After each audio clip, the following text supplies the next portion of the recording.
Raymond. Yes. Raymond Thompson, but close. Sorry.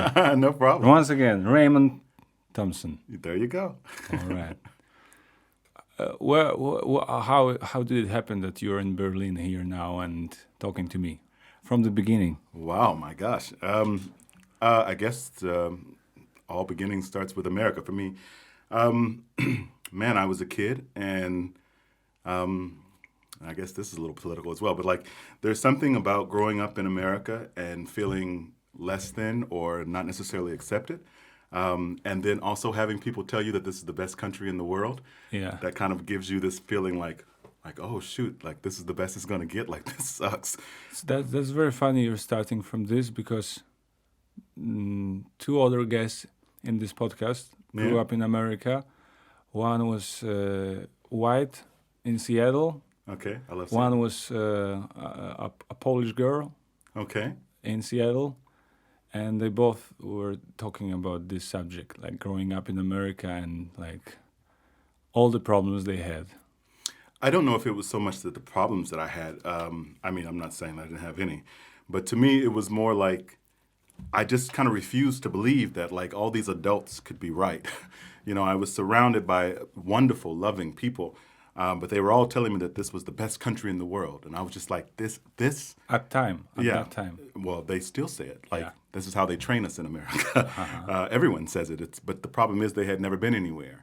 And the first time that I actually felt comfortable talking to an adult and saying like, well, you know, where else have you been? And they were like, oh, I'm never going anywhere. America is the greatest country in the world. And I was like, oh, okay. You know, you can't tell me something is the greatest and you haven't been anywhere else. Yeah. So I started at that point, I think I was 8 years old, and I was like, I'm moving out of here. And I first went to France and started a little something there, but then they didn't care for Americans. So all of a sudden I wasn't, you know, being despised for skin color or stupid things that people didn't know. It was like they just didn't like Americans. And I was like, well, heck, I got to get out of here too. Yeah. So I got on a tour. It was actually a musical theater tour, and it was touring all over Europe. And the company ran out of money, but they didn't tell us. So like they flew us into Stuttgart, and I'm literally checking into the hotel, and we get a note from the management lady, and she says, this is from your company. We're so sorry. And so we're reading this note, and it says like, the company has gone bankrupt. We do not have enough money to get you home. Good luck. Wow. So I was just like, and that would have been fine because we were on tour, except that we had just come from Italy, and I bought thousands of dollars worth of shoes. I was broke. And I called my mom, and she was like, you know, my sister had an operation, and like she was broke because obviously. How old were you? 29 at that point. And literally, I'm on the streets of Stuttgart crying, and this lady walks up to me, doesn't speak a lick of English, but she could see that I'm distressed, and she took me to her home, called her son who lived in Berlin, and I kind of told him my situation, which I normally never do. I never tell people I'm in trouble. And her son flew me to Berlin and was like, if you can stay here for a week, I can get you home. And I was like, this is crazy. No one has ever done this for me or to me before. And I stayed for a week in Berlin, and I fell in love with the place. Mm-hmm. And literally, he flew me back home, and I was at home for 2 months. He flew you back? Means he was like what? He was a pilot? No. I don't actually know what he did. He just paid for my plane ticket to get me home. And no one had ever been that kind to me in my entire life. Wow. And I went home for a couple of months, and I was like, okay. I did some really crappy jobs with some really crappy places, but I didn't care. I just needed money. And I made probably in 2 months like $5,000, and I was like, okay, I'm going back to Berlin, and I'm staying. Okay. And that's what I did. So it was like more than 15 years ago. Oh, God. Yes, my God. Don't tell people my age. I'm 21. Yeah, about 15 years ago. Wait a minute. Yeah, a little 17, we'll be honest. Okay. No, you're ageless. No. Sell that to my back and my knees. So, but at that time you were a singer? Oh yeah, I've been. I was a dancer first, and then once I had a knee operation, I then started singing and haven't stopped. So I stopped dancing, I think, at 20, and then I've been a singer ever since. But you know, I grew up in the church, so it's not like In the church? of course, of course. Okay. Where? In which church? Oh gosh, a few. So the church that I claim in my heart is the Potter's House, and that's with T.D. Jakes, Bishop T.D. Jakes, and I also grew up in Friendship West as well. So, but churches were my life at that point. It was in Texas. Yeah, that was in Texas. Yeah. Okay, so what kind of church is that? Like, for us, like in Poland, we just have one church and a few other small things that no one cares about. But I know that you have a lot of lineages, like Christian lineages in U.S., especially in the South. We do. So which one is yours? Well, Southern Baptist is Friendship West, but non-denominational is So it's Baptist church. Well, that's what I kind of grew up in, but non-denominational is the Potter House. So it's not like it doesn't really claim a denomination. I think, to me, I gravitate, if we're talking about churches separated over ideology, yeah? Like this one thing that this church could not agree with, okay, I'm going to make my own little splint. I'm going to make my own little splint. I'm going to make my own little splint. And sometimes it'd be the silliest things. Like for some Southern Baptists, there's a splint because they don't want women to wear pants to church, or they don't want them to be able to preach, or they don't want them to be able to lead. So they're like, okay, but we want our women to be able to do that, so we're going to create another section. I gravitate to those ones who's like, we don't care about the small things. That's not what we are about. We're not about to nitpick you over the little things.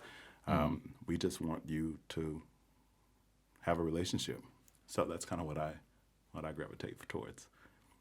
Okay. Which makes me very anti a lot of those churches who have so strict. I don't know how your relationship was with your mother, but did you ever find like the times when your mother was so strict against something were the times you were like, I'm going to do every bit of that thing? What? Like, so for example, like if your mother was like, I'm not saying that you do drugs, but like, don't do drugs every single day. And you're like, I'm going to go do drugs because your mother was so anti-drugs. Yeah, of course. That's kind of how I feel about some of the churches. And that's why I went denominational, like non-denominational. I'm like, you're so busy telling the world what's wrong that you forgot to tell them what's great about the religion. What's nomination and non-nomination? So it just means that we don't categorize it. Like we're not Southern Baptist. We're not, Methodist. We're not Catholic. We are here just for God. We're not here to be called something. We're here to develop relationships with God. So would you say that your church is a liberal Christian Protestant church? Probably as liberal as it can get. Okay. For sure. Is it true that in the U.S. there is a church of John Coltrane? I have no clue, but that sounds awesome. That there is like some kind of Baptist church with John Coltrane music as kind of. I would believe it prophecy. Because, no offense, I don't know about prophecy, but if you've ever listened to John Coltrane, it's deeply spiritual. It's deeply moving. Like I could absolutely find God in it. Yeah. But if you're talking about he was speaking prophecy for the world, I have no idea. That's a different story. But good luck with all that. So you grew up in this culture, and you were singing in the church, singing gospel, spirituals, and all this stuff? Kind of. It was a little bit different for me. That's a hard question. So a little bit. But to me, I always kind of knew what kind of singer I was, which was the worst thing that you can do as a singer is to put yourself in a box. Like I was like, I don't want to I can't do that. I can't do that. Which is funny now that my resume has so much gospel stuff. It's kind of scary. But at the time, I'm in Texas or in New York or even in Ohio, anywhere that I go, and I'm hearing these amazing gospel musicians just riffing and running and everything else. And I'm like, I can't do that. So I was like, this is not who I am. And it took me a lot of years to figure out, you may not be able to do what they can do, but that doesn't mean that you don't have a story to tell in the genre. So you would say that the level of quality of gospel singers in your area where you were born in Texas, in this community, was so high that it was overwhelming for you? For sure. For sure. I mean, still to this day. Okay. Like when you hire me for gospel gigs here, like something in my spirit always says like, oh, like you should probably go find somebody better, you know? And it's so funny because you're in the crowd and like once you start, you see everyone like really into it. And it's like, well, how silly was I that I spent so much time worrying? But like, no offense, like I think some Texas gospel singers are the best in the world. So it was really, really hard for me being a good singer to see those amazing singers, and then people hire me. I'm like, well, what's wrong with you? What does it mean to be best gospel singer? Like, what do you need to be a good gospel singer? I think that's changed for me now. To me, the only thing you need to be good at to be a gospel singer is to be connected to the material and also be able to touch and connect the people. At that time, to me, it was vocal agility. You know, if you didn't have a certain amount of vocal agility, to me, you weren't a gospel singer. But, you know, I'm 37 now. Like, I've learned so much now that the people with vocal agilities end up not doing anything. Like, you know, I know some, like, literally, I could take you to New York right now and find you 7 of the best singers that you have ever heard of in your entire life. And they're working at places like McDonald's. Yeah. So a vocal agility doesn't mean much to this industry. I mean, in the industry that I've worked in, pop, jazz, blues, gospel, it's important for you to know your theory. It's important for you to know your technique.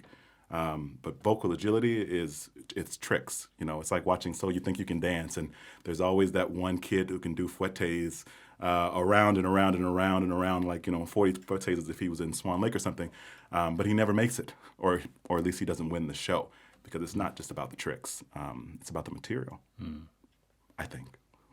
Did you ever try to sing blues, or, you know, like at that age, like in that period? You mean like when I first started? Yeah, like. Oh, dude, I was a musical theater kid, man. Are you kidding? Like, which kind of like, as a black person in musical theater, kind of went bluesy. You know, like most of the roles for black people in musical theater are blues and jazz. Yeah. But absolutely. But yeah, musical theater at that point was my heart, because it told me it was a different world out there than the one that I was living. And I was like, yes, musical theater for sure. You know, I know that sounds very cliche, but I'm a Judy Garland fan to die for to this day. Bette Midler fan all day long. This is what you'll hear on my rotation on my track. Musical theater gave me hope, and then that kind of blues jazz kind of feel spoke my story. It told my pain. So I was like, of course I have to do this, and I do a lot of it now. Not so much in Berlin, but like I do a lot of it now. Are you soaked into this tradition of pre-war blues, like Delta blues? No, I don't think that I'm. Not so much. No, not at all. Like I never. The moment I stopped trying to put myself in a box, I also stopped trying to put genres in a box. Like there are some blues purists, I guess I can call them purists, who will tell you exactly what they think blues is. But I'm like, blues is just you trying to tell a painful story in a way to connect. Anything that does that, I'll call it blues. Anything that does that, I'll sing it. As long as I can sing it, I will sing it. And how you as a gospel singer, and especially like, I imagine when you've been like 15 years old, you were singing in the choir, singing gospel. I was in a choir, but it wasn't me singing. Like if you had heard me, like, okay, I know, and of course where I am, you guys know Sister Act. Do you know that little quiet kid that that Whoopi Goldberg kind of touches and makes him sing out? Yeah. Like that was me, man. Like, I mean, like who was I to sing out loud? Like when all these vocal beasts were sitting next to me, just all over the place. I'm just like, I didn't want to sing loud. I didn't want anyone to hear me because I didn't think I belonged. I thought I was a good singer. I mean, even till this day, like if you ask me how I rank my skills, I am a good singer. I am a great actor. I am a great dancer. That's how I would rank myself. But like singing wouldn't be my number one. Yeah. Although I can honestly say that I'm good at it. If that makes sense to you. Yeah. But I would definitely say like I think I'm a great actor. I think I'm a great dancer whenever my knee, I'm getting old, doesn't act up on me. But singing, I can do it really well. But I don't think that I am the best. I think that what makes me hireable is the very fact that I am, I guess, I hate that phrase, but jack of all trades. Like, because there's so many things underneath my belt, I become hireable. And also, like, here as a singer, I don't want to say that. That sounds horrible. But like here as a singer, I will say that when it comes to listening to passion music or people who sing with passion, you guys have some amazing vocal abilities, but the passion is sometimes missing. And I find myself getting hired a lot over people who may sing better than I am, but because they don't understand the staging of it, the passion of it, and all that stuff. So. But yeah. But doesn't matter in what genre, or mainly in like gospel or blues or soul. So I don't actually work in those industries anymore. Where do you work? To me, mainly now it's pop and jazz, which is crazy for me because I never, as much as I thought I wasn't a gospel musician, I also would have told you I wasn't a jazz musician. But this is kind of what people hire me to do, like that Sarah Vaughan kind of stuff, which is funny to me because my scatting ability is not, to me. But over here, it's such a different story. Like, if I was in America, I think sometimes if you asked me to sing jazz, I probably would tell you no. I'm not going to do it. Yeah. But over here, it's a little more open. I don't feel as judged. I don't know if that's because there's not so many jazz singers here. That sounds horrible, or at least not that I know any. If you are there, please let me know. I'd love to meet with you. But yeah, pop is what I get hired the most for nowadays. Yeah. Do you think it's because, when you talk about passion in singing, or maybe it's the strength you have because of your culture, that you just grew up in this music, that it's laying in the roots of pop? That's a good question. No, my roots are not pop. So my mother is. but gospel, blues, and blues, it's the root. I get what you're saying.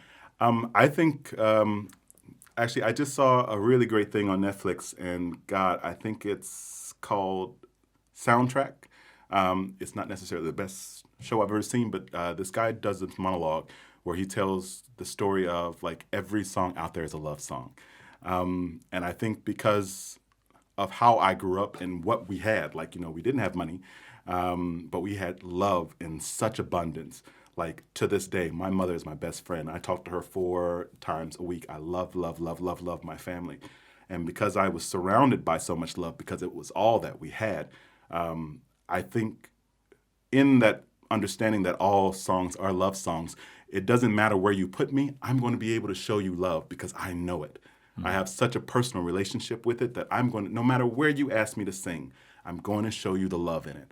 I may not be able to show you the vocal ability of it in some of it, but I can definitely show you love. And I think that if you give me a chance or if you listen to me, you're like, oh, okay. Either people always say it's pain, and I think that's funny.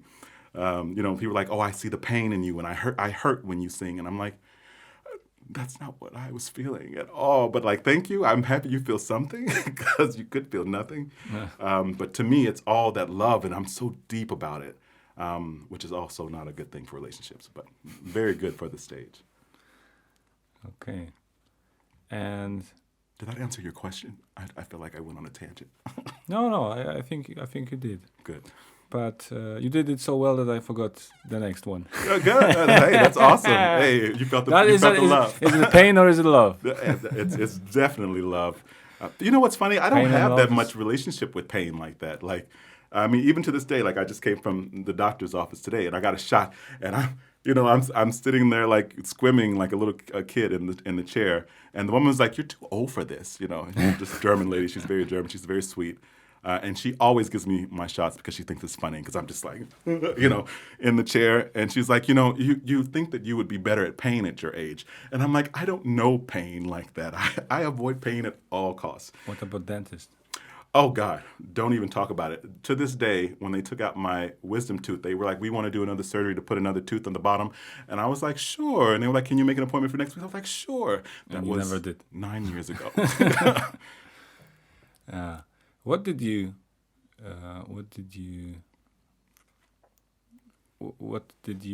run away from? Pain. No, not that time. Not in at the dentist when you were living America and deciding not to come back.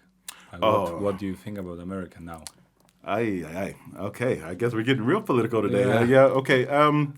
I don't know. It's so funny talking about this, just because like literally, I just lost an agent because of this conversation. Really? And and I don't care. So I'm going to be honest. Here's the thing about America, like. Everyone has a niche. Everyone has a clique. Everyone has a place to be. And in that place to be, there is love, there is kindness. And even beyond that clique, there's also still love and kindness. But there's also a wall that people don't want to cross. I'm just going to say it and be honest completely. It was the 4th time that I got pulled over by a cop or like had a gun into my face that I was like, they're going to kill me. And you see me now, I'm a big teddy bear. Like, I'm not joking. Love is my love language. And I try to give it to everybody that I meet as much as I possibly can with also leaving a little bit for myself. But every time one of them pulled me over, like absolutely respectful. I mean, even when they were a little bit more aggressive, like no problem. I understand that your job as a cop is difficult. You never know who you're going to pull over and what their intentions are towards you. And let's be truthful, there is such a fear when it comes to African Americans in America. Yeah. And I understand the fear too. Like if my people were so rude and destructive to your people for hundreds of years, I would be sitting around waiting for you to have your revenge. Mm-hmm. And if we're going to talk about racism, period, I'm going to tell you that that's the pinpoint. I think to me, when it comes to, I'm going to call it majority Americans instead of white Americans, because it's not just white people. But the majority or the main majority of America, they look at black people and they're waiting for us to explode or get our revenge. Mm-hmm. I think it's why they are afraid of, refugees coming in. They're afraid of being outnumbered because they feel, I think, that when they are outnumbered, they're going to get the treatment that they feel that they deserve. The thing that always amazed me about that is they didn't look at black people. We're not those people. Like, there's no country that you go to except for, sometimes in Africa with their own people. We're not the revenge type. We don't sit there and lay revenge down in long terms. Like, okay, 20 years from now, we're going to get them. As soon as we have this, we're going to do this. We don't do that. But I do feel like the majority in America are waiting for that to happen. So they look at us in fear, like, because they feel like they deserve it. But the problem with America in that situation is you're letting your guilt create a fear that's killing us. Mm-hmm. And I mean, literally on the 4th time that a gun was drawn on me, I was like... You mean you were stopped by police and stuff like that? No, not just stopped, like actual guns withdrawn.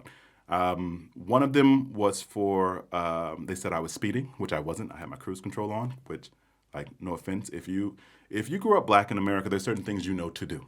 Mm-hmm. You do. You stop at the stop signs. You put on your cruise control so you're not speeding.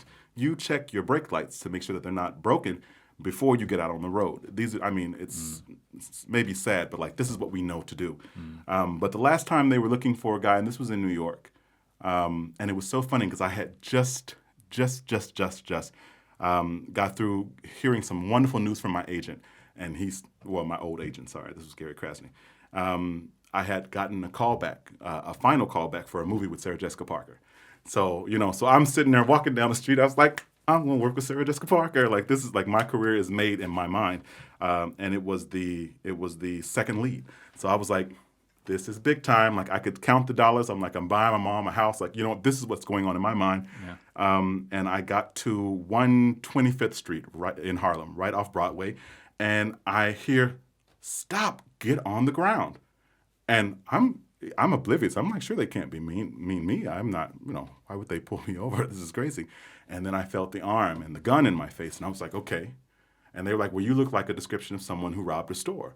And I'm like, a big black man in a suit robbed a store? Because I was wearing literally a suit.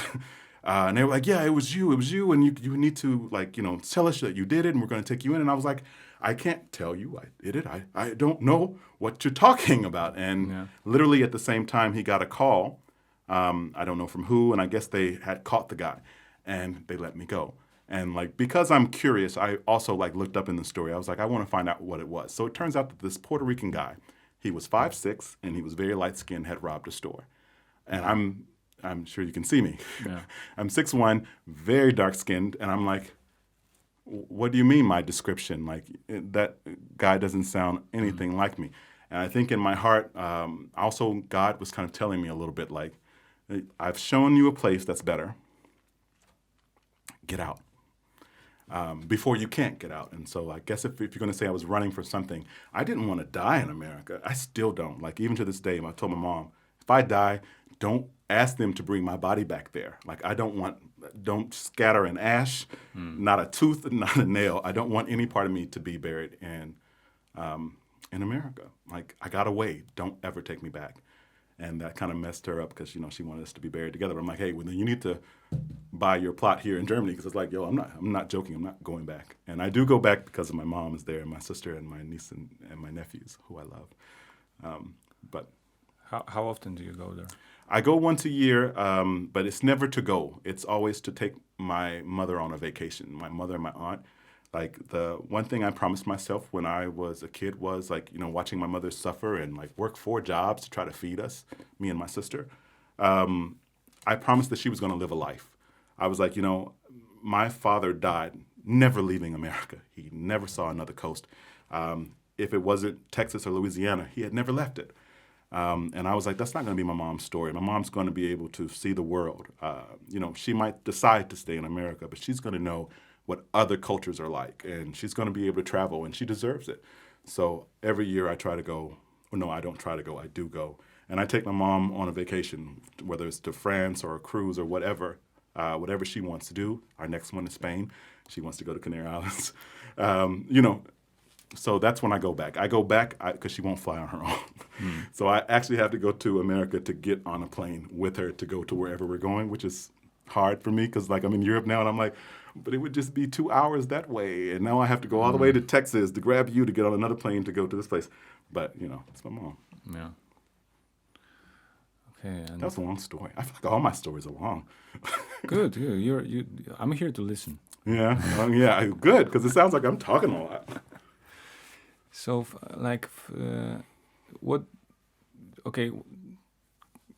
what about social justice movement in the U.S. now? How does it sound to you? When it appeared, it was for you like, yeah, finally, or well, it will be dangerous, it will be rough. What do you think about it? I would love to talk about actually the social justice here as well, but like the thing to me about America, and I just wrote a post about this on Facebook. I guess is what's make it funny. No one's listening to anyone else. And this is the problem with trying to get anything fixed is there's no communication. Like, I think my post literally said, because, they're talking about all this cancel culture now. Everyone's like, I'm afraid to say what I'm going to say. I'm going to be out of a job and stuff like that. I'm like, well, you know what? You started cancel culture like we didn't. Like, what do you mean? There's no one who was oppressed who asked you to cancel anybody. Even with the Meghan Markle thing and Piers and quitting his job, like, who asked you to do that? Like this, they stopped making the Dr. Seuss books, and they're like, okay, are you guys happy now? And I'm like, well, I didn't ask you to cancel Dr. Seuss. What's Dr. Seuss? Dr. Seuss is this children's book that all of us in America grew up with. You guys have like Pippi Longstockings here, yeah? Yeah. Or yeah. So Dr. Seuss was our children's book that everyone read. There's not a child in America who hasn't read Dr. Seuss. I don't care when you grew up. But the thing is, there's one Dr. Seuss book that actually has a group of black people and says the N-word. It says, throw some the N-word on the fire. And that literally is one of his rhymes, is rhyming the N-word and throwing us on fire like logs. And then you see the little black people in the aisle with the red lips and the smiley faces. And so they decided for themselves, because they wanted to, I guess, to stop making that book. And because people don't read, all they heard was Dr. Seuss canceled. And they're like, oh, they're canceling Dr. Seuss now. This is going too far. But they canceled just this one. Just the one book. Part. Or yeah, actually, like they canceled a few books, like 6 books, because one of them was against Asians. One of them was against, there's so many people that they discriminated against because that was the trend of the time. Like, it's funny to make fun of the minorities. But the thing about it is, and I was talking about it because they just canceled Pepe Le Pew, which is Looney Tunes, which is a cartoon that all kids grew up with. Yeah. And it's the cartoon where like this black skunk takes this black cat and like even though the cat, I remember this one. Yeah. So she's basically saying no the whole time, and he's like, Yeah. yes, you're going to take it no matter what. So they canceled that because of the sexist issues. Yeah. And now they're mad at women. They're like, well, everything is just being canceled. And I was like, this doesn't make sense. Women asked you to please keep your sons from raping them. Mm-hmm. Please keep your son from walking behind me when I'm going home and making me feel unsafe. Please stop your sons from beating us. And they're like, well, you should be happy. We canceled Pepe Le Pew. Women didn't ask you for that. They asked you to teach your sons to stop raping them. They asked you to stop trying to take control over their bodies. You deciding whether they can have children or not. And you canceled Pepe Le Pew. Like women probably, and I never want to speak for them specifically because they have their own voices. Women would be fine probably keeping Pepe Le Pew if you could keep your son from being a rapist. No. Black people would be fine with Dr. Seuss if you could keep the cops from killing us. Asian people would probably be okay with Dr. Seuss if you can keep your people from having a bad day and shooting up massage parlors. Like, you guys are canceling everything that no one has asked you to do. We're asking you to cancel racism. We're asking you to cancel sexism. We're asking you to cancel transphobias. We're asking you to do a lot of things, but you keep giving us little scraps. Like, okay, you don't like racism? No problem. We got rid of one book. You don't like sexism? No problem. We got rid of a cartoon. You don't like transphobia? No problem. We will give you a bathroom. What do you know people who are, for example, in some this or another minority, like Black Americans or like from, I don't know, any kind of minority, and they are conservative and against, for example, this cancel culture and social justice, and they are afraid of it, that it will just mine their tradition and worldview? I do. I try, like I said, love is my love language, so I try not to cancel anybody. Yeah. I think that everyone can be touched, and more importantly, I feel like the more of something you know, the less you are afraid of it. So I do know those people, but like my conversations with them are the same. Like even if it's a fellow, I have a lot of very conservative black friends as well, because of where I went to college and things. And my conversation is the same with them. Like, are you upset about Dr. Seuss? You've done 5 posts about Dr. Seuss. But when they killed Sandra in her bed, you were quiet. So, and to me, the thing that upsets me most is you guys are more upset about canceling a cartoon animal than you are about people. And I do feel like that's a problem in America. Like, you see a sick dog on the street, these people will give you their rent money trying to get this dog all the medical equipment that he needs. And God bless that, because, for me, the Christianity in me tells me they were put here on this earth for us to take care of them. I appreciate that. But when you can look at your fellow human and say other, but you can look at a dog, which is other, and say help. So, I mean, yes, I do have those friends, but it's kind of like that's where our understanding stops always. It's like, I don't agree. And then I'm like, I can't agree. It's not that I don't agree. I can't agree.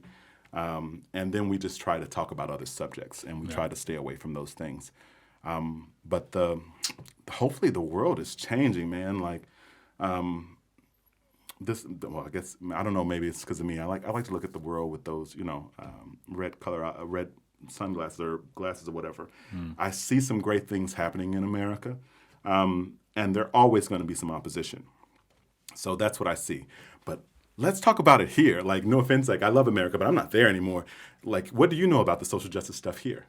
Here in Berlin? Yeah. Nothing. Yeah, no one does, and I think that it's I don't think so. I think this is a place. Actually, I will say yes. I'll tell you something different. I think, like, comparing to Poland or half of countries in Europe, I mean mostly southern and eastern countries, Central Europe, post-communistic countries. Berlin is like an oasis of freedom, justice, especially for LGBT people, people from difficult or poor background. It's like comparing, for example, to Poland, even not regarding last years in Poland, that everything went right and conservative and everything. I think for example, Poland was a country that went through a very brutal 10-15 years of early capitalism in 90s, where people were really sacked, mistreated, and there was no help from the government. That's a kind of untold story of these countries. I think, like Poland, Eastern Germany, also probably.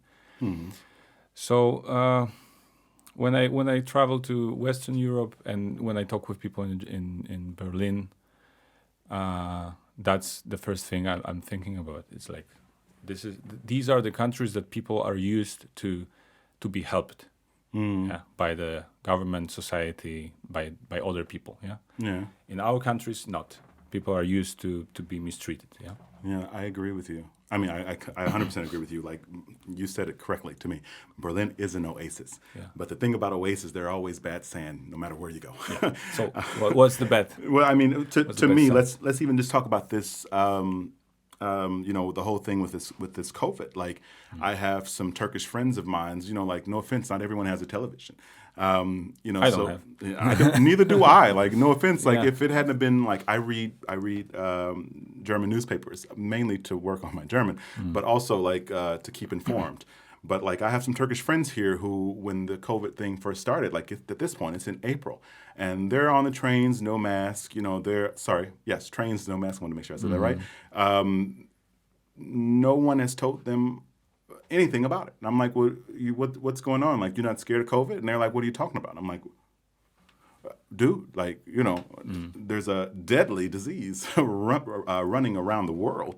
How could you not know? There's no outreach to the border communities, to me, in Berlin sometimes, especially like even with the refugees, especially when those refugees camps are run by the German government, from my understanding. I'm only speaking from what I've read in the newspaper, so I'm not an expert. You would have thought that they would have been the first ones to be like, mask up, let's get the meter's distance. They weren't. They had to be told, just like everyone else. But it was. You think they're not told, or maybe they just don't want to? Oh no! I mean, there also is some people who will not want to. Like, no offense, like you can't make everyone do anything. But because of the amount of people there were, and maybe it's just like, it could also be because of the people who I know, that I feel like I found out, and all of a sudden, all my friends in April, May, have you heard about COVID? And I'm like, where have you been?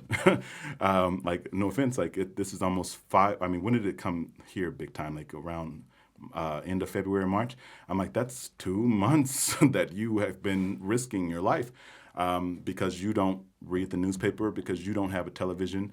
All the major ways that Germany was using to get out information about this disease. It just wasn't there. Yeah, but what? So you think that's the fault of the government? Like, I think that there are some outlined areas in Berlin that are just a little bit neglected. Ghettos. Well, I don't want to say ghettos because I don't believe in that word necessarily, but I will say every country protects its own. Let's just be truthful. Yeah. Every country protects its own. And I feel like Germany did what it did to protect its people. But because of how we push these others aside, they were left out of the information loop, from what I'm being told. Like now, if someone has some other information, please, I love it. Contact me. I love to get it. I wonder how could they be left out? I mean, why not send someone? I mean, they have all these Bergamts and everything else, all these different official offices. Why not send them out? A letter. Yeah, I mean, sure, possibly a letter, but like, no offense, if you send a letter to some of these refugees coming here in German, how would they read it? They don't know the language. Was a pamphlet sent out in their language so that they can understand it? I haven't heard of it. I mean, not to say that it doesn't exist, but I haven't heard of it. And also there's a lot of Turkish communities here, and they are very to themselves, like very Turkish minded. They don't speak German Although, some of the Germans might be upset about that because you've been in this country for how many years and you don't speak German, whatever. You needed a pamphlet. If you're going to send things by mail, a pamphlet for all the languages that you know. Did you receive a pamphlet about it? No. Neither did I. But I think some people are starting to get the letters already regarding vaccination. For sure. Also, in what language? Yeah, but I understand your point. Yeah. But knowing no offense, knowing Germans, I don't think that they have this point of view. Yeah, probably they have this approach that if you live here, you need to take care of your information. Like not knowing the law doesn't free you from obeying the law. Yeah, I completely agree with you. And if we're talking about the law, 100%, no matter where you go, you need to make sure that the law is understood by you. Yeah. But we're not talking about a law. We're talking about a deadly pandemic. And more importantly, that would make the assumption that if you don't speak this language, then you deserve to get sick. And I would like to think that the Germans that I have come to love with my whole heart aren't those people. And also, this isn't the kind of disease where it can be oh, you caught it, your deal. It's that kind of disease where, oh, you caught it, you're on the subway next to me. I caught it. I sit at home. I'm at home with my husband and my children. Mm-hmm. They've caught it. Thank God we didn't have a really, I don't want to say deadly strain, because any death from any disease is too many. But the one they had in Italy, that whatever that strand was, that was just wiping people out. Mm-hmm. It seems like Germany didn't really have that when our numbers aren't as high as some of the other bigger nations. I don't know if that is because Angela Merkel shut that down, she shut us down. I think this country works quite well. Yeah, and they just do their job.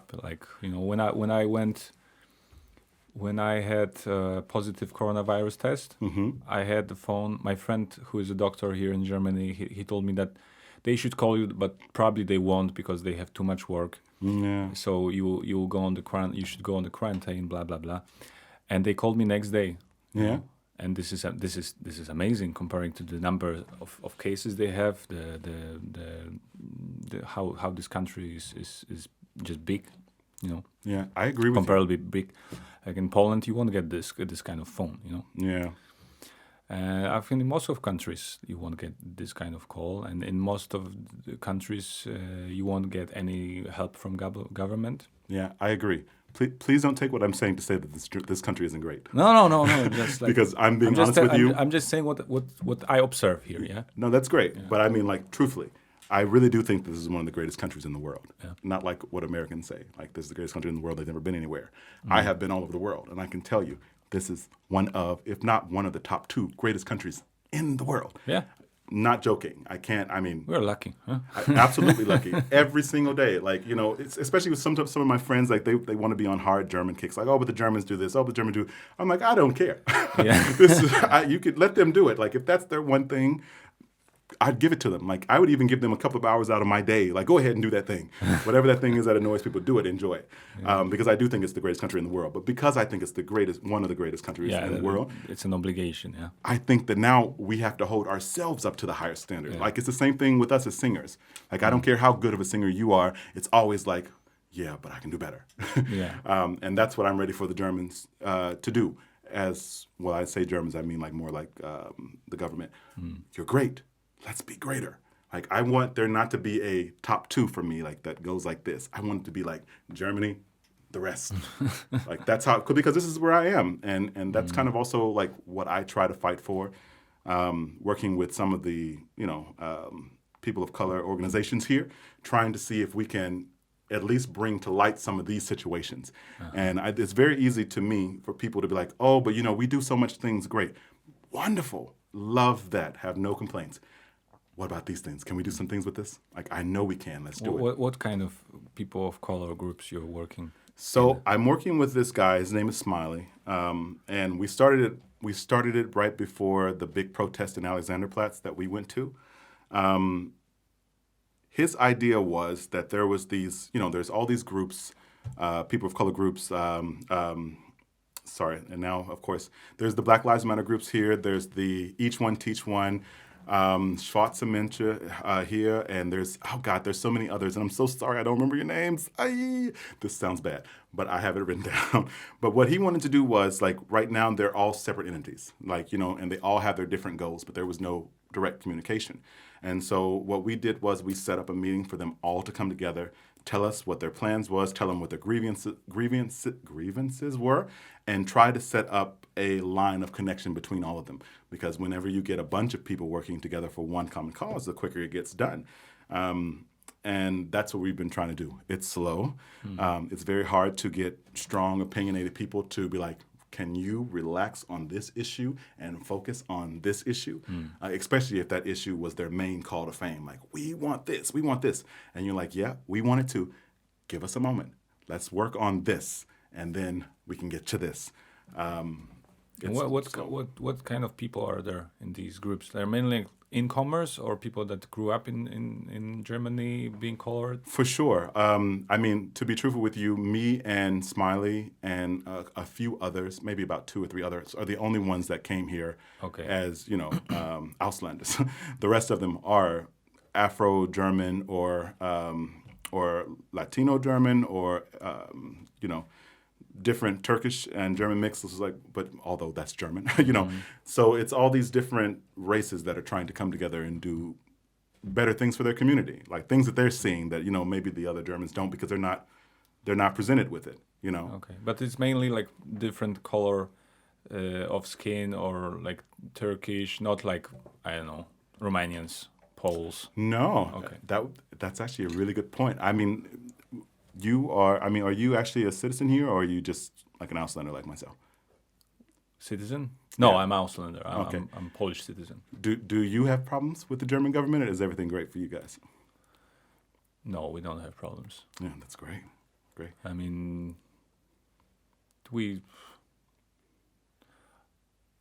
maybe we will have some problems, but Okay. but not. We are, as European Union citizens, we are more or less safe. Yeah. Good.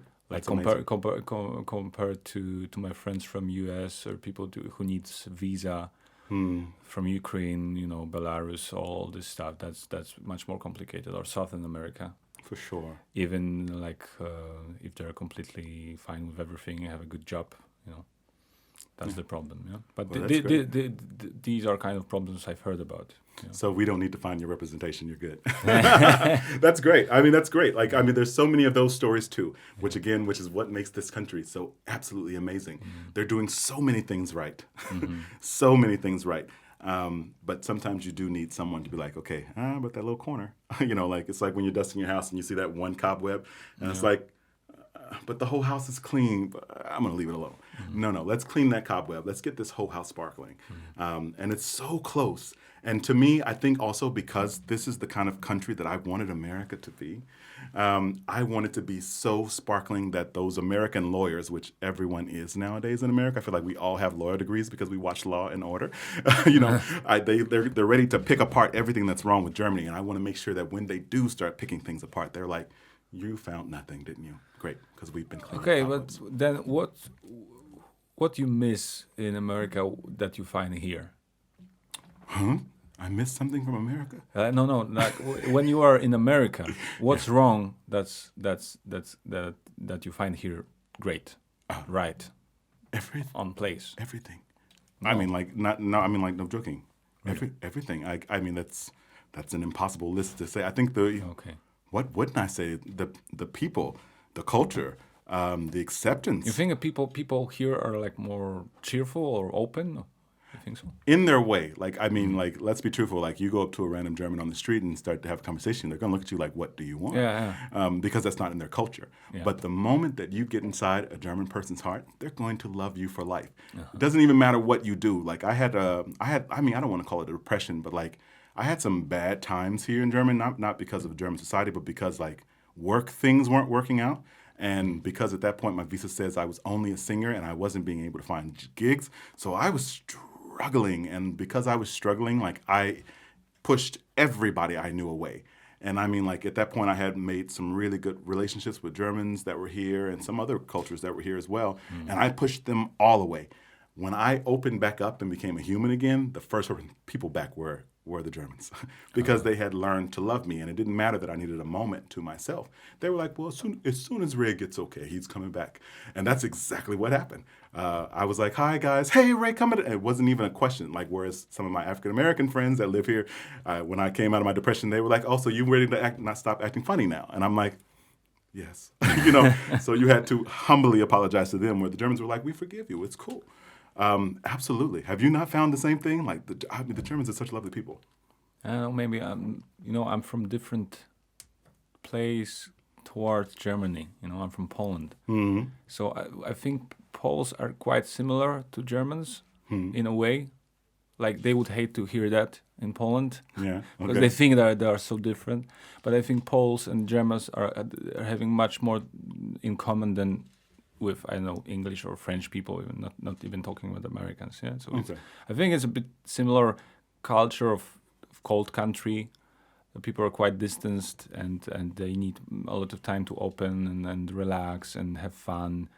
And I think maybe Poles are a bit more like, they have a bit more of this kind of fantasy to cheerfulness, and they're a bit more warm. Yeah, like, they're a bit more like southern people but they don't drink wine and eat olives, but vodka and herring. I'm like, shut up. Get you some wine and some olives. No, I get that. That's great. I don't know. I don't have that experience. And I also will say that as a Black person, like, and also an American, there is something that innates people towards me when it comes to like the German society, because they were raised on our entertainment. Although that can be also a trick. There's only so many times that you can watch Captain America save the world and not also think that maybe Americans are wonderful people. So when I came here, I get the whole like, oh, he comes from Captain America land, or all those movies from New York, and they're like, oh, he lived in New York. Oh, he's a great guy. We know it. Yeah. So like even if I wasn't a great guy, I do kind of feel like I would slip in some of the Germans' hearts. Like they're like, he's from New York. He's American. He's Black. Great, and he's a singer. And also, he's respecting our culture. Like, he's trying to learn this language, even though I butcher it. Sorry. They know that I'm being respectful, so that they take me on a lot easier. Yeah. I think it's the case in most of countries, like around here. Yeah. In Poland, it would be even more. Really? Of course. I can take you to places that you'll be loved. Yeah. Twice as much. I will say that me and the Catholic Church and its doctrine might not get along so well. Yeah, so I that's don't know. The same with many people in Poland, don't worry. But I do find in Europe, or it's not in Europe necessarily, but just around this area in the world, no matter how religious you are, you guys don't like to talk about it. So maybe we'd be fine in Poland. Like they would, like no one would be like, I'm Catholic, and we wouldn't have those conversations. It would be something we avoided. No, Polish Catholicism is very. I don't know if it's about. I think it's Polish Catholicism, because maybe it's the same in Ireland. Because in Poland, Catholicism was for many years connected with nationality. Like if you were like being Catholic was also a way to resist the oppressors. Yeah. Really? Yeah. That's so sad. I don't know anything about Poland, and I need to work on that. It's just, like in Ireland, like British, like English people were Protestant. Yeah, so they became Catholic too. Irish were Catholic, so there was this tension. And in Poland, the same, like Germans who occupied the country for more than 100 years were Protestant, and Russian people were Orthodox. And so there was this opposition, yeah. But Polish people are Catholics, but they're not really religious. They have this artificial, magical kind of religiousness, Yeah. So you think that everyone is Catholic, but it's not true. I think it's like officially it's like 80, 90 people. The truth is that I think it's 30 people, because most of them they are just like they are Catholics but non-practitioners. Yeah. Like what the fuck is that? I don't know. Which is, well, I mean, we've all been to that one church where you're like, if this is it, I'm not into it. So maybe that's the experience for them. I don't know. I would be very, very interested to find out. Like, so I love talking about religions because I did so much research into it. Like, my father wanted me to be a pastor. Like, and I was very, very close to being one. But like I had such problems with so many Christians in America, and I was like, I don't think that could be a true religion. So I went and researched the other ones. I was like, I'm gonna be Buddhist. I'm done with with Christianity, and then like went from Buddhist. I was like, okay, I can't be a Buddhist. They're a little too peace. They're a little too. I'm too much for them. Let's go ahead and go to Muslim. I said, okay, And so I went from all these different religions, trying to find one that fit my soul. And that brought me, of course, back. Well, not of course, but back to Christianity. But then it became such a loose thing. Like to me, yes, I do read my Bible. I'm very into it. Like I love it. It's a great book. But to me, it's all about that relationship. And the moment you got me on relationship, you got me. Period. And that's period, because that's what we do as performers. Like right, like when I'm up on a stage and I have that mic in my hand, like it's not about me. It's not about even the applause. Like thank you, Lady Gaga, you ruined my life. Only with that song. Otherwise, I love you. But to me, like I'm looking at you and you're looking at me, and I'm trying to see if like even from this distance. Or no matter how many thousands of people are up there, I'm like, can I connect with you? Like, can we find something in this connection? Even though I'm the one doing the talking and you're the one who's doing the watching. And I love it when you can feel it. And there's something about, not that I can say that the whole 20,000 people or 30,000 people or whoever connected with me, but there is something about when you're singing and the audience does this little. Yeah. And it's like, shoot, you're here, you're with me, you're connecting with what I'm saying. You're in the flow. And that's how I feel about religion. To me, that's what it is to me. Like it doesn't happen every day, and Jesus isn't talking to me in the street saying, "Oh, you got to do this," that kind of thing. But there's every once in a while where when I feel like I'm in connection with Him, and we can move and talk together. And I feel it every time I'm on not every time, I'm not gonna lie. I feel it most of the time that I'm on a stage. Sometimes it's just a job. What does it mean for you? Being a performer? No, Jesus. What do you mean? Yeah, what does it mean for you? Like, what's this energy? What does it mean? I don't know that. I don't know how to answer that. What does it mean for me? To be truthful with you, he's just a savior to me. Like he's just a friend that just happens to be powerful at something that I'm not. And what's the difference between Jesus and God? To me, there isn't one. There isn't one? No, okay. No. So Jesus is just a name. It's just a label for something. You're not quite sure what's there. Yeah, it's just like a name for an aspect of a personality. Okay. Like when Beyonce came out with her song, that fourth album of hers, that's like I Am Sasha Fierce. Do you know that? No. I'm not really into this kind of pop. Interview over. No, I'm joking. What she did, and it was all about this alter ego of hers, and she just happens to give it a name, and she called it Sasha Fierce. To me, that's what God is to me. And Jesus is an aspect that of God that came down to save us, but He also has other names: Elohim, El Shaddai, Jehovah Jireh, Jehovah Nisa. There's so many different names. So Jesus is like you have a connection because of your upbringing, like your past, everything you've heard from your father in the church, blah blah blah, and then you went back to that, but you could name it other way, yeah. Yeah, I mean honestly, and this may not be popular with other Christians. The God that I serve, or the God that I connect with, I felt Him when I was studying the Buddhist religions. I felt Him when I was studying the Muslim religions. I felt Him when I was studying Hinduism. Like I really. Truly started feeling God in all these places. It didn't feel a difference to me. And I'm also not one of those Christians who believe like, oh, they don't believe in this thing that I believe in, they're going to hell. I'm sorry. I studied too many religions to believe that my God isn't also there. Like you just decided to call Him a different name. If you want to call Him Muhammad, call Him Muhammad. I don't care. I think that's me ringing. I hope that's it. You want me to turn it off? Because I have a long ring. Or let it go. You can let it go. Okay.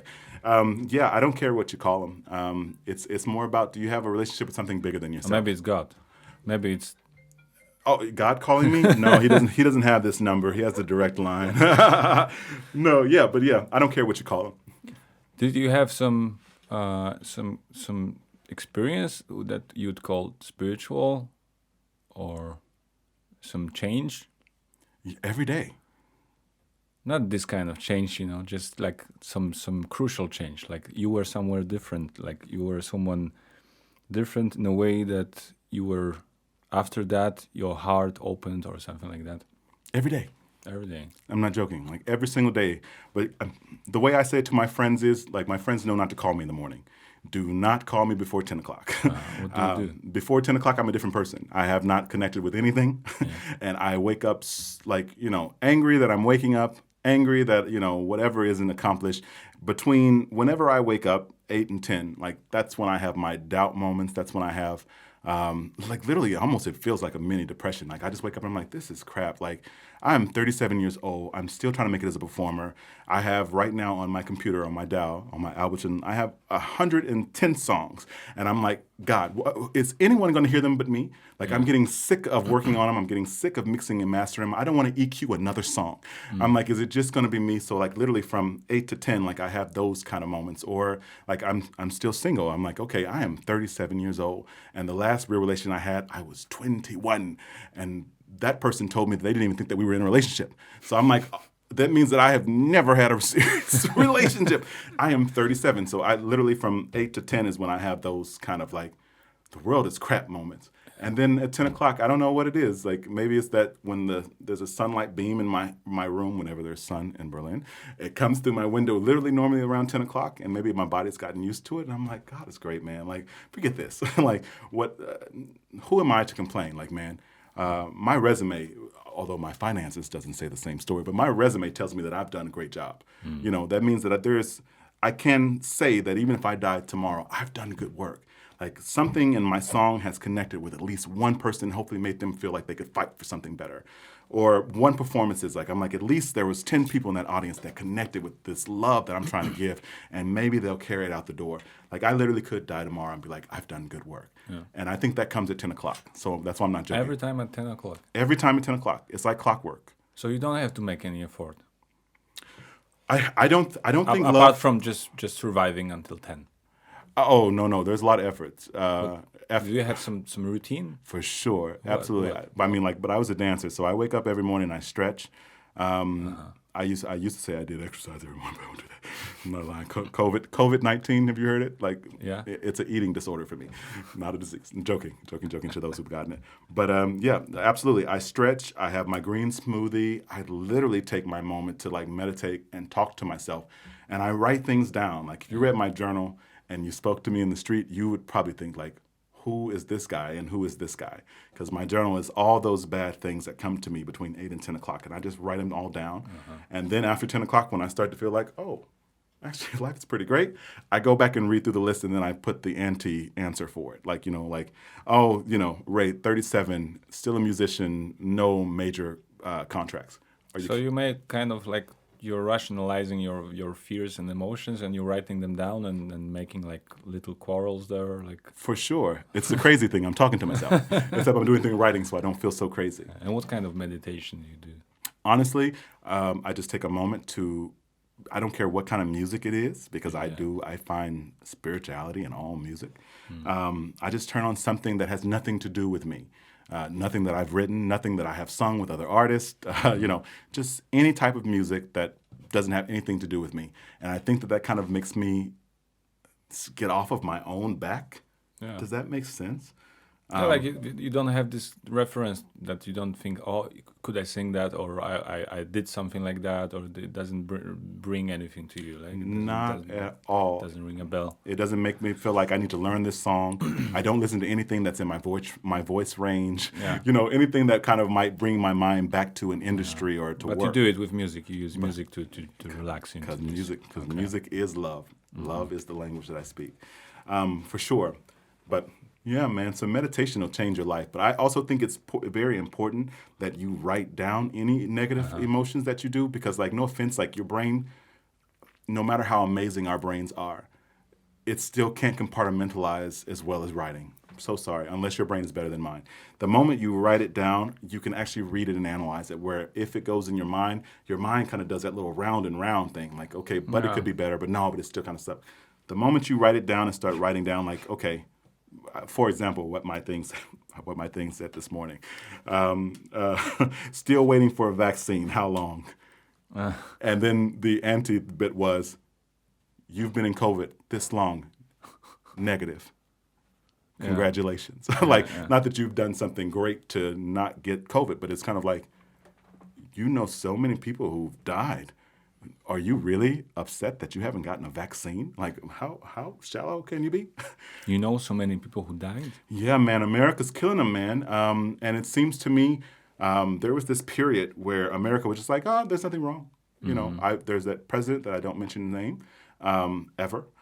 But this is fake. Dr. Fauci is fake, and like all these performers, because we are performers, we're like, okay, we're gonna go to these shows with all this crowd, you know, and then they just start dropping like flies, you know. And then my aunt passed, and I was just like you know, it became too much.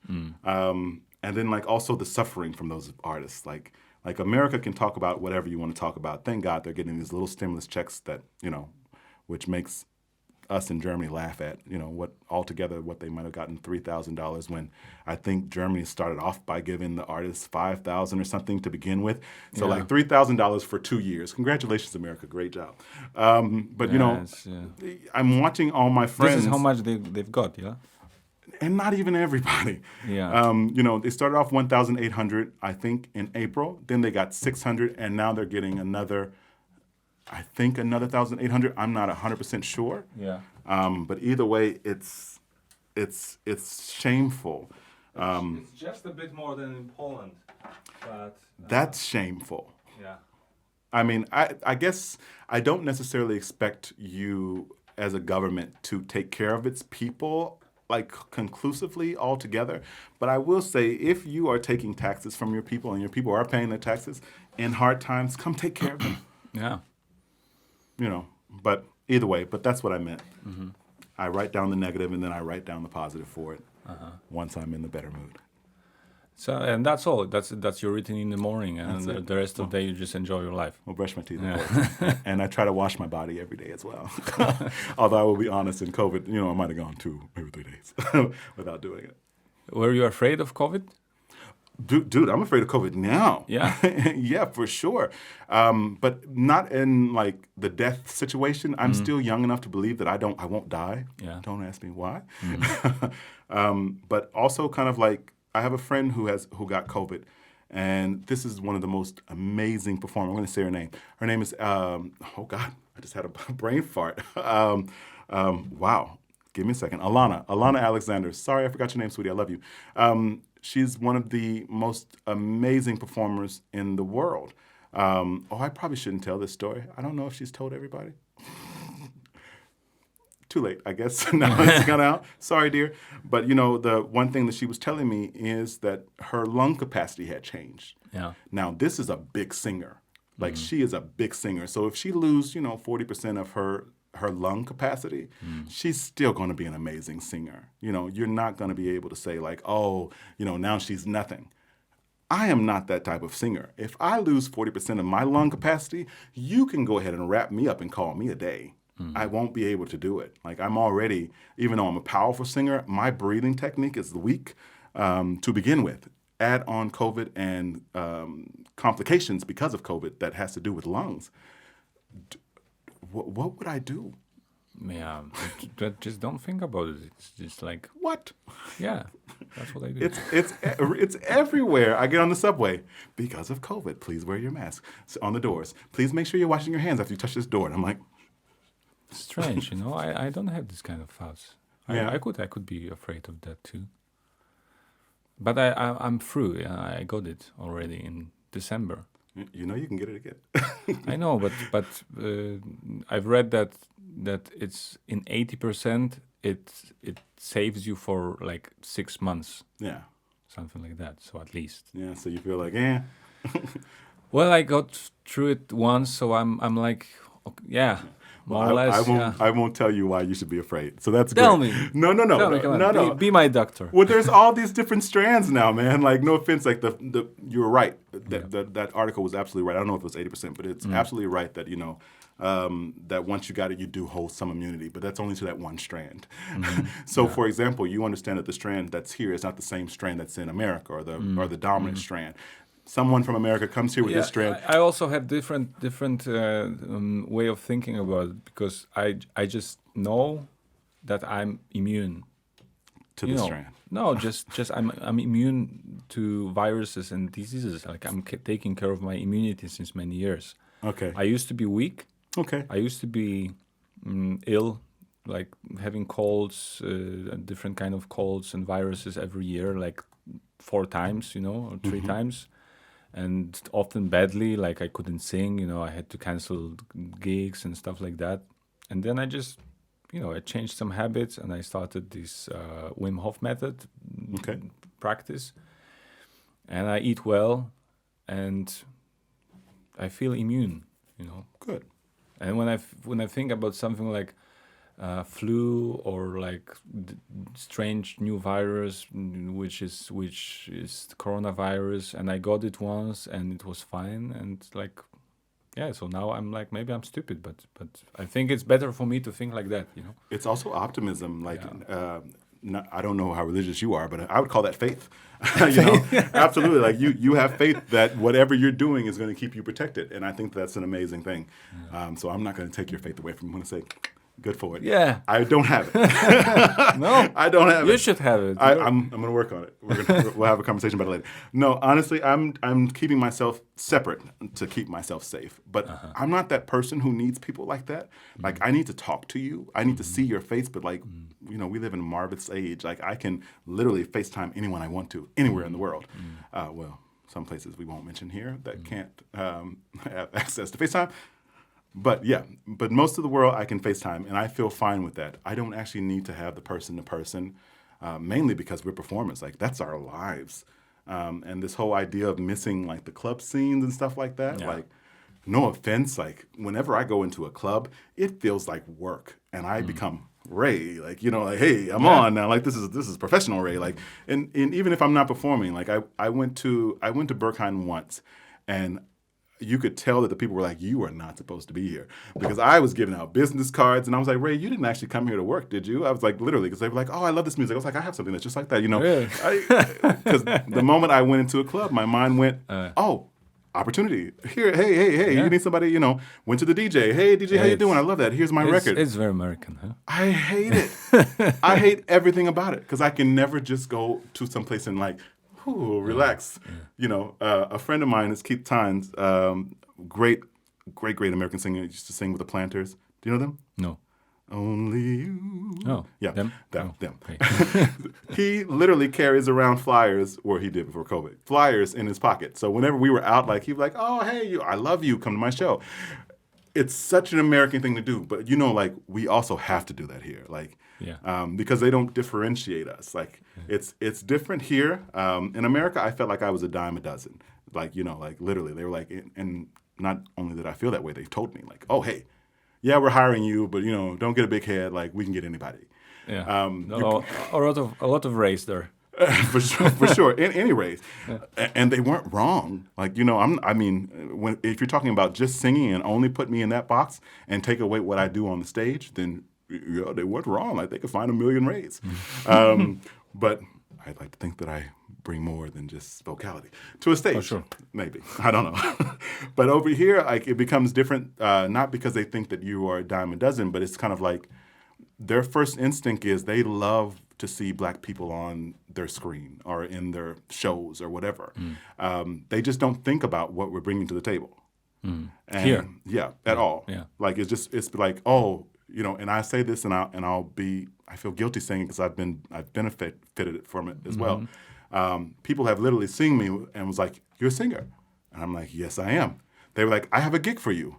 And I'm like, you don't want to hear me sing? And they're like, no, it's fine. It's enough.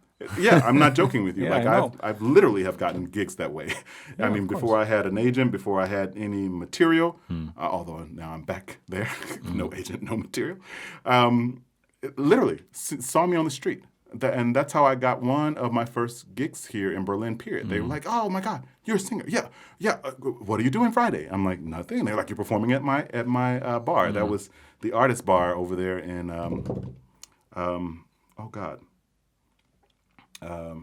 Schöneberg, sorry.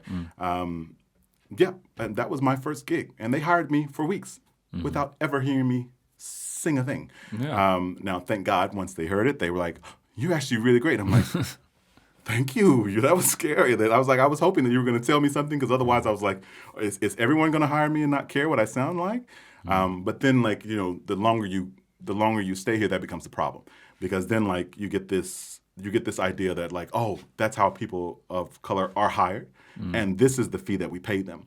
And I'm like, that's great, but I am a good singer. Here, someone might call me a great singer. You know, you don't want to pat yourself too much on the back. You can't pay me that anymore.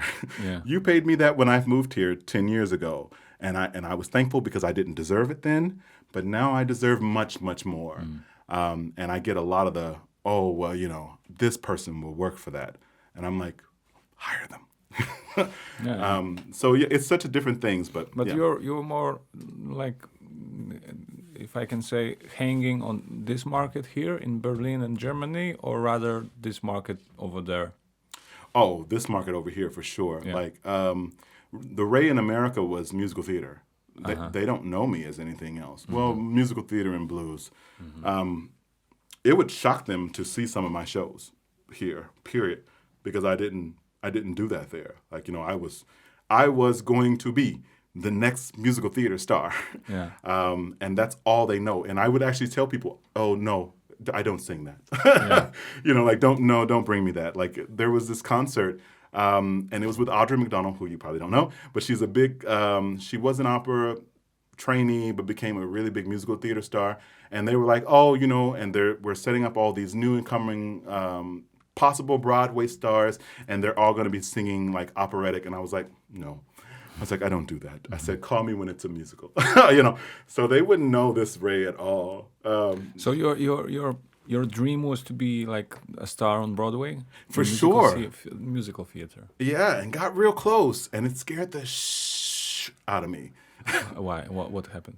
The first time that you get a fan to come to you who knows more about you than you know about yourself, it's scary. And at that point, I was the understudy for Big River. Like, you know, yeah, it was a national tour, and I get that. Like, that's great. You know, I was young, and I was so lucky to be a part of that product. What's Big River? Big River is the Huckleberry Finn musical. Yeah. So, I mean, it was, and at that point... and it's a kind of big show that goes around America? Yeah, okay. Huge show. Okay. And they had just put in, this is the first time they had ever done in America, deaf people were in the actual show. So there was times in the show where you would literally see mouths moving and hands going, but no one was singing.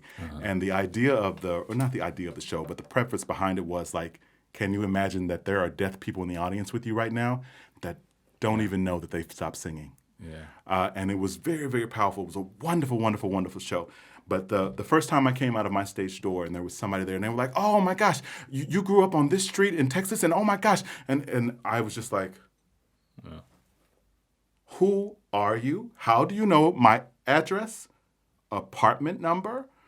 Like, my mom still lives there. And like, then I started getting worried. I was like, if someone shows up at my mom's house, like my mother lives, I shouldn't say that, lives alone, but yeah, well, she doesn't live there anymore. Good luck finding her. You know, she lived alone. I was like, how are you finding this information about me? They knew where I went to college. They knew this one man knew somebody I dated in New York, where I hadn't lived for a whole year. And I was just like, this is getting too much. And also, like, working sometimes with the people here who have gotten a level of fame, it still scares me, dude. Like, it scares the heck out of me. Like, not that I don't love fans, man. I love them. Like, truly, truly, truly. Like, I'm not kidding. That connection is amazing. But there is an aspect of ownership when it comes to musicians that scares the heck out of me. So much so that, like, even when I started my Instagram, I was just denying people and blocking people. I was like, yeah, you know, with some of the people who I was working with, like, I was like, no offense, like, you don't want to be my friend. You like Mariah Carey. And I appreciate that you love Mariah Carey. I love her too. But I did Christmas shows with her. I was like, I'm not a part of her normal band. So you messaging me like, oh, hey, when's the last time you hung out with Mariah? And oh my God, her kid. I'm like, Mariah don't call me. Like, she wouldn't call me. I said, I doubt that she would even know my name anymore. Like, if she knew my name to begin with. So like, I was just like blocking people left and right. Now that I've moved on to another famous singer who I'm working with or have been working with more, And I happen to love this woman as like a friend. Love her. Who? Sarah Conor. Like she's my heart. If you ever met her, you'd understand in a heartbeat why. So now that I'm like, okay, with her, her fans can message me. You know, normally if you weren't saying something like, Ray, I saw your CD, or Ray, I was at your show, or I would like to be your friend because blah, blah, blah, I blocked you. Now it's open for everybody. I'm not being mean anymore. But like now when Sarah's fans message me, I'm like, we talk about her. Like, yeah, absolutely. Like, I love that. Like, Draken is my favorite song. Absolutely love it. So like I have full conversations with her fans about her music, you know, and I have a little bit of a knowledge where they don't have, although I don't share much because like she is a friend and I do keep it personal. Whatever's personal is personal. But like, you know, there's certain things that she loves that her fans love. And I think that like some of her favorite songs, she loves it when they love it. And so I'm like, yeah, let's talk about it. You're talking about like your official fan page and stuff like that, or your private? My only thing that's private about my life is Facebook.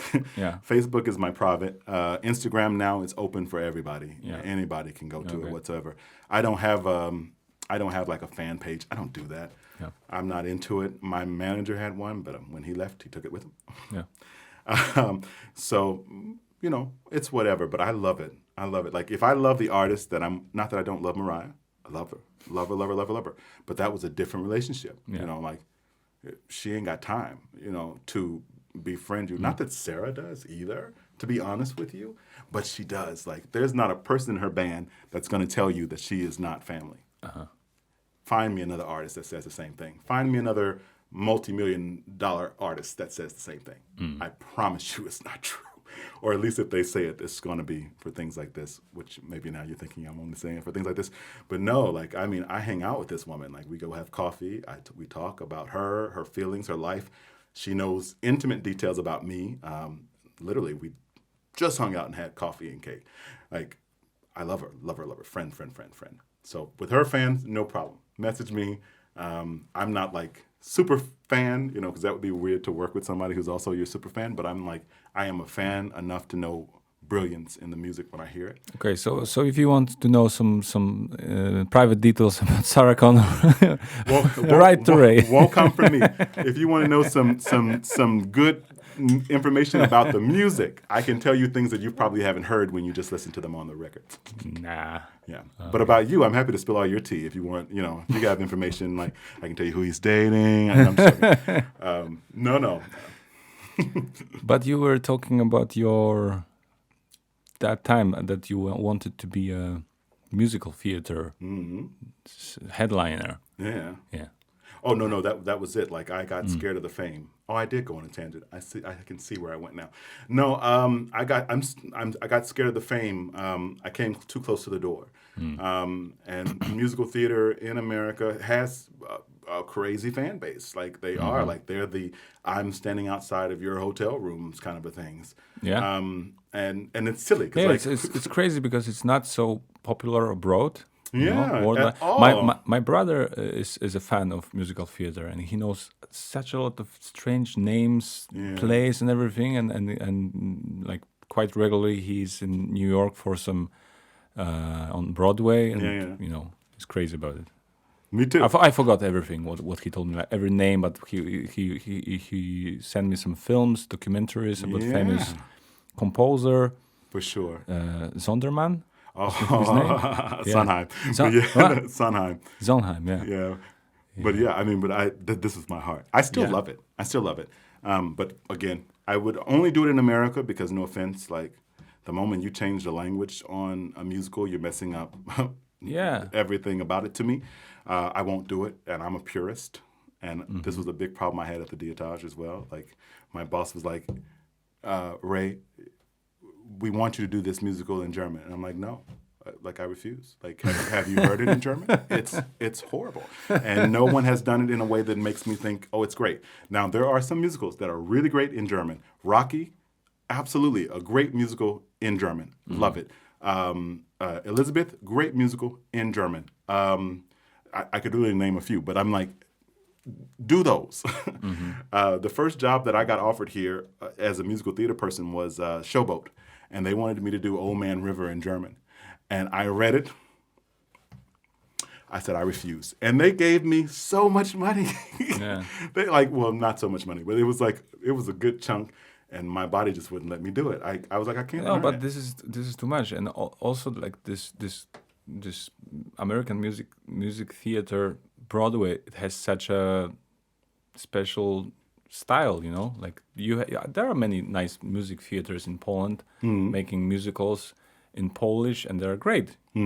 But they're completely different. They're just plays with songs. It's not. They're not pretending to be anything like Broadway. Okay.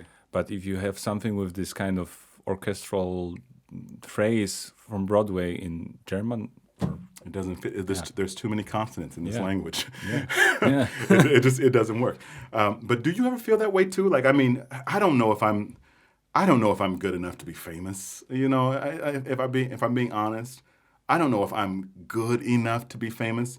But I know that I'm good enough to be really close. So I don't want to seem like, okay, Ray is saying like, oh, if he gave his full effort, he was going to be famous. But like, do you not find that frightening? Like, especially as a performer who it sounds like maybe you're doing better off than I am. I don't know. You got your own album out, so it's dang sure more than I've had right now. Yeah, but that's what's great for me here is that it doesn't really matter for people because my career and what I did in Poland is just like in Poland. Okay. So like, no one really. No, it's not like no one cares, but they would need to make an effort.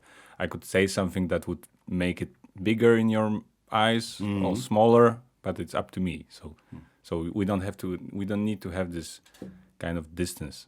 I don't need to have it with anyone because it's like, you know, I'm like David Bowie in Berlin in the 70s. Yeah, little incognito. That's a joke, but but yeah, no, I get that. But like, I think I will respect what you do. It's your thing. Like, it seems like you're the lead. You're the main voice. I do my stuff. Yeah, that scares me. Yeah, for real, man, it does. Like, there's such a. I would rather work with other stars and let them get the. You know, and like chasing after the bus, and then I come and do like a duet with you or whatever, probably for the rest of my life, then I would, me being that frontliner out there. I think Patti LaBelle, when she was talking about the LaBelles, she was saying like when they asked her to step out, she was like, I have to have these people with me. I cannot be the only one up there in that kind of direct spotlight. She refused to do it. And imagine what a horrible world the world would be if she had chosen not to do it. But yeah, man, I feel that. Like, and even when I do my own shows, like my own solo things, like I also like try to bring friends. I'm like, hey, come be my background. Like whatever you want to be paid, I'll pay it. Like I can't be up there by myself. And it's also why I have trouble. Like although I have written it down this morning.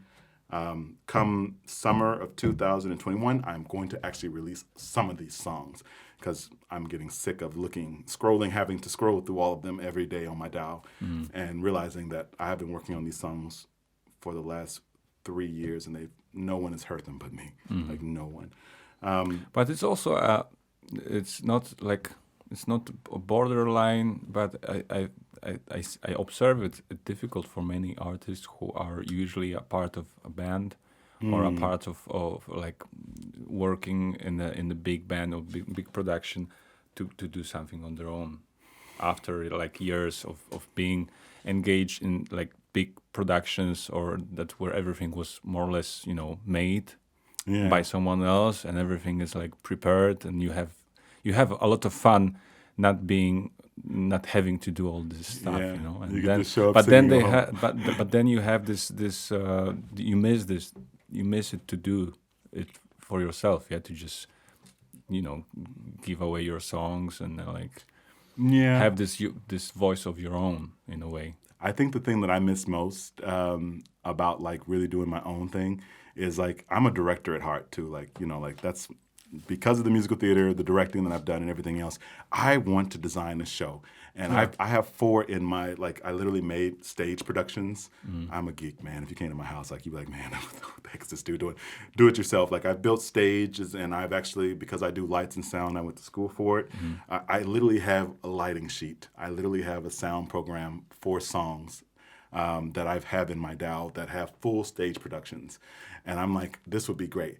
But the only problem is, like, I also did the math. I'm like, oh, $1 million production. I'm far from that now. Like, because I spent so much time singing behind someone else, I don't have the go to Universal and be like, hey, here's my $1 million production. Give it to me. Yeah.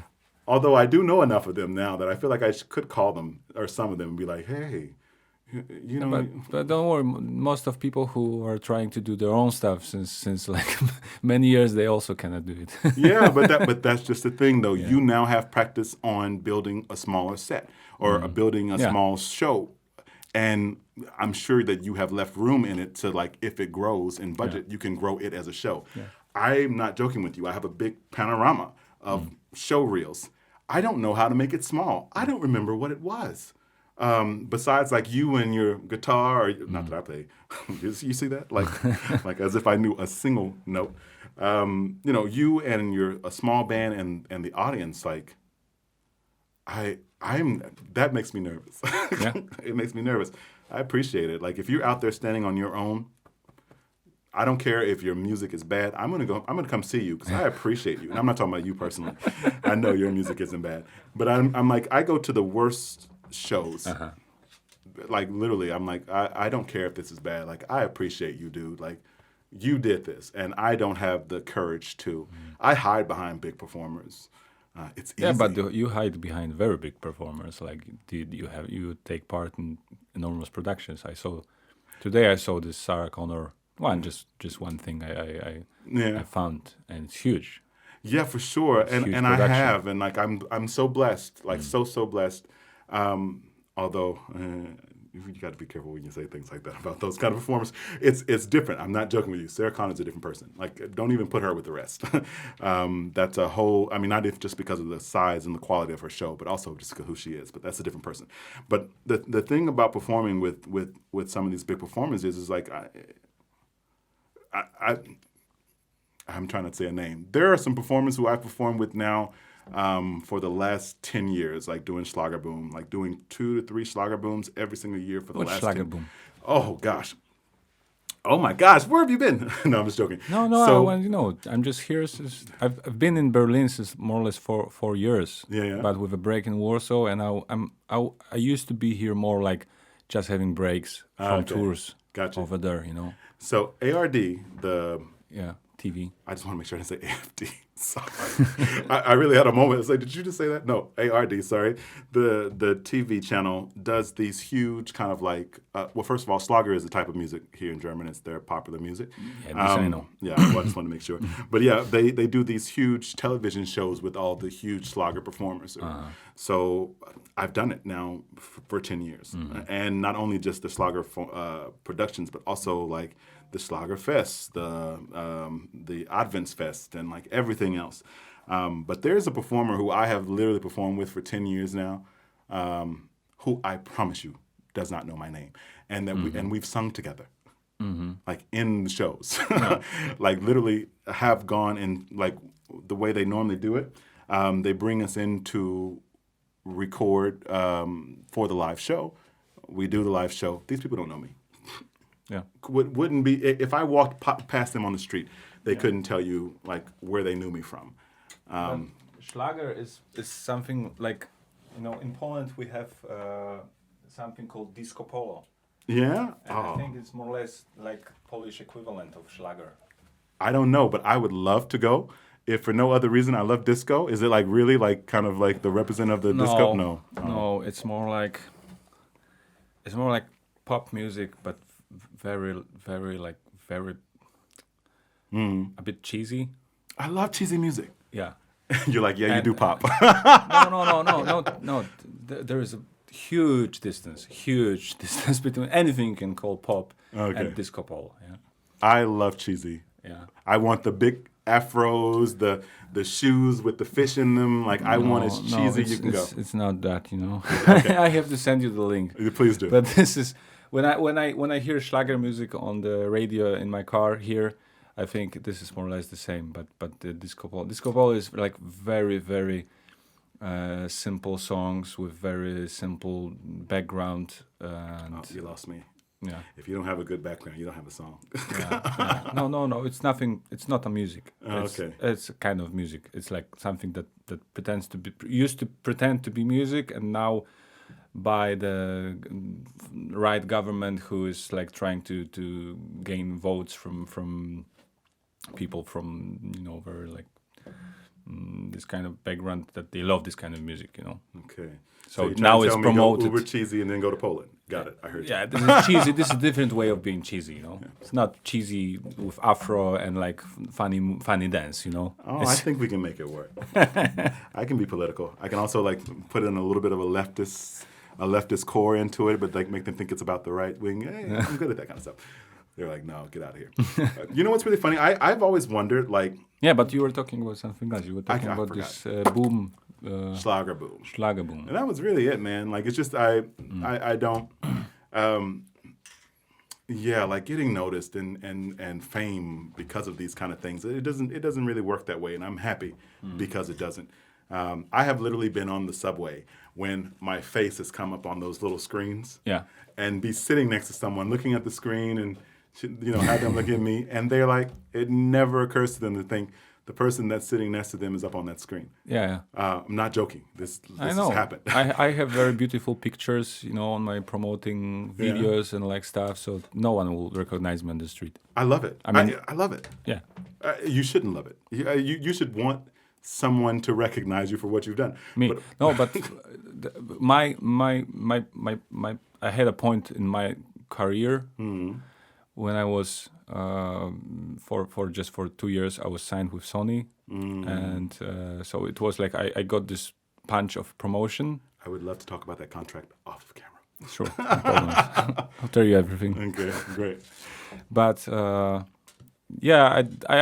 understood at that moment that it's not really my piece of cake. It's like not my cup of tea. Yeah. Like because I don't have this this personality that would be a celebrity. Yeah, celebrate. I think you do. Celebrity. I think you do. Or maybe I don't know if you have the wanting for it, but like there's something about celebrities who are distant that it makes people. It's like, to me, and I know this is very sexist because you think about it in a woman kind of way, but like, but that's the trend when women want men that don't want them or don't. They're like, oh, I want you more because you don't want me anymore. Even though men do it too, but that's just, I don't know, sexist that women are those stereotypes. Yeah. But actually, real quickly, there was this TikTok now that this guy was like, you're my type. You're beautiful, you're tall, you're gorgeous, and you ignore me. It's that kind of a thing. Like, I think fans want you to be like, yes, amazing gods on stage, and then, oh, but don't come near me. Whereas I would be like, to everyone. You're right in a way, but I think on the I'm not sure, but maybe on the big market like U.S. market and U.S. UK market, you have a place for everything. You have a place. A big piece of cake for this kind of artists. That's true. And on the smaller markets like Germany or Poland, it's like you feel. I felt this push from the label, this kind of major label, to be, this TV to outbring something more than just you as an artist, as a cool artist, as a songwriter. I felt that they want me to be more like colorful TV personality, just to gain attention. And you make more money crazy. That way, because then they can sell you to promote things. And at that moment, I felt like I don't feel like it. I would be lousy at it. I would lose a lot. And I knew that it's like I lost. Yeah. This moment I lost here. I just have to get out. No. Just get the money real quickly. Like, oh yeah, I'll do all that. No problem. Sign that check really quickly. Yep. And then just kind of do. Yeah, man. I love that part. Like the selling thing. That's the actor in me. But I'm not joking, man. Fame should scare everybody. Like, I mean, just think about it. Like with the whole like the royal family thing now and Princess Diana and everything like that. They say the the royal family killer. I don't know. But what I can say is from the police report, those news reporters watched that woman pass away. Because she had the wreck, and she laid there dying. Why they took photos of her? Something is wrong with that. And it would be different if it was like one person or like maybe two people. And then because you can say like, oh, there's two evil people in the world. But her car was surrounded by reporters, click, click, as she was struggling to breathe. And to me, that's what fame feels like. I feel like I would be struggling to breathe, and everyone was like, oh, he's choking. Get your phones. Yeah. And recording me as I'm choking, and I'd be like, Heimlich, anyone, Heimlich, and you just be, it's scary. And I also I want you to love me for me. Like, don't love me because I wrote a song. Yeah. Because if you only loved me because I wrote a song, you wouldn't help me if I was dying. But if you love me for me, you'd be like, Ray would help. Ray is going to help the homeless person on the street. No, if they would love you for writing a song, they would help you. If they would love you because you're famous, and they don't even know why, that you're just famous because you're famous, and they love you because you're famous. That's the problem. That's. There was a famous singer, and she was a Black American, African American, and I can't remember her name right now. But she literally fell down a flight of steps, and her fans from her concert, I'm sorry, I want to be more specific, watched her die. Didn't even call the ambulance. So I hear what you're saying, but proof isn't on your side. No. Because it's the people like also tragedy of things, like the moment with Britney Spears, the moment she shaved her head, she's doing drugs, take those kids away from her. And now that all of the story has changed, and you realize that her family was manipulating this situation and were giving her medications. I think don't quote me on that story. I wasn't a Britney Spears fan, but something like that. We know now that the narrative wasn't true, and now they're like, oh, poor Britney, and I'm like, no, you guys called the cops on her to get her kids taken away, and it wasn't her fault. And you are the people who bought her albums. That should scare anybody. That means you don't love anything about me. You love. Have you been dating someone the whole time that you? You're supposed to be single for your fans. No, it's okay. Okay, sorry. Because you did get those people like, oh shoot. Were you at a point where you were performing and didn't have a relationship? Yeah. Okay, so you know about the fans or the groupies. So you get this idea that I'm assuming you dated a few of them. I tried. Did you? You can be honest. Of them? Yeah. Yeah. Okay, great. So that we can connect. I'm just trying to be. You can be specific about it. You get the feeling that when you do date them, like even if it's not just like the wham bam thank you ma'am kind of ones, the ones that you actually like, I actually would like to maybe. And you realize that she is here because she has some image of you that she's dating the you from the stage. Yeah. And I don't know about how you are well, yes, I do. I mean, maybe you are a little closer to who you are on stage, but who I am on stage is so completely different from who I am in real life. Yeah. Like literally, I had someone to be like, do you not like me? Like you just, like you're not as energetic about me. Like you're not giving me all this love. And I'm like, you thought I was that person jumping around and shaking my boobs on stage. I'm like, Yeah, that's true. I also have this, which is funny when I speak about it in these times we have that we are not on stage since months.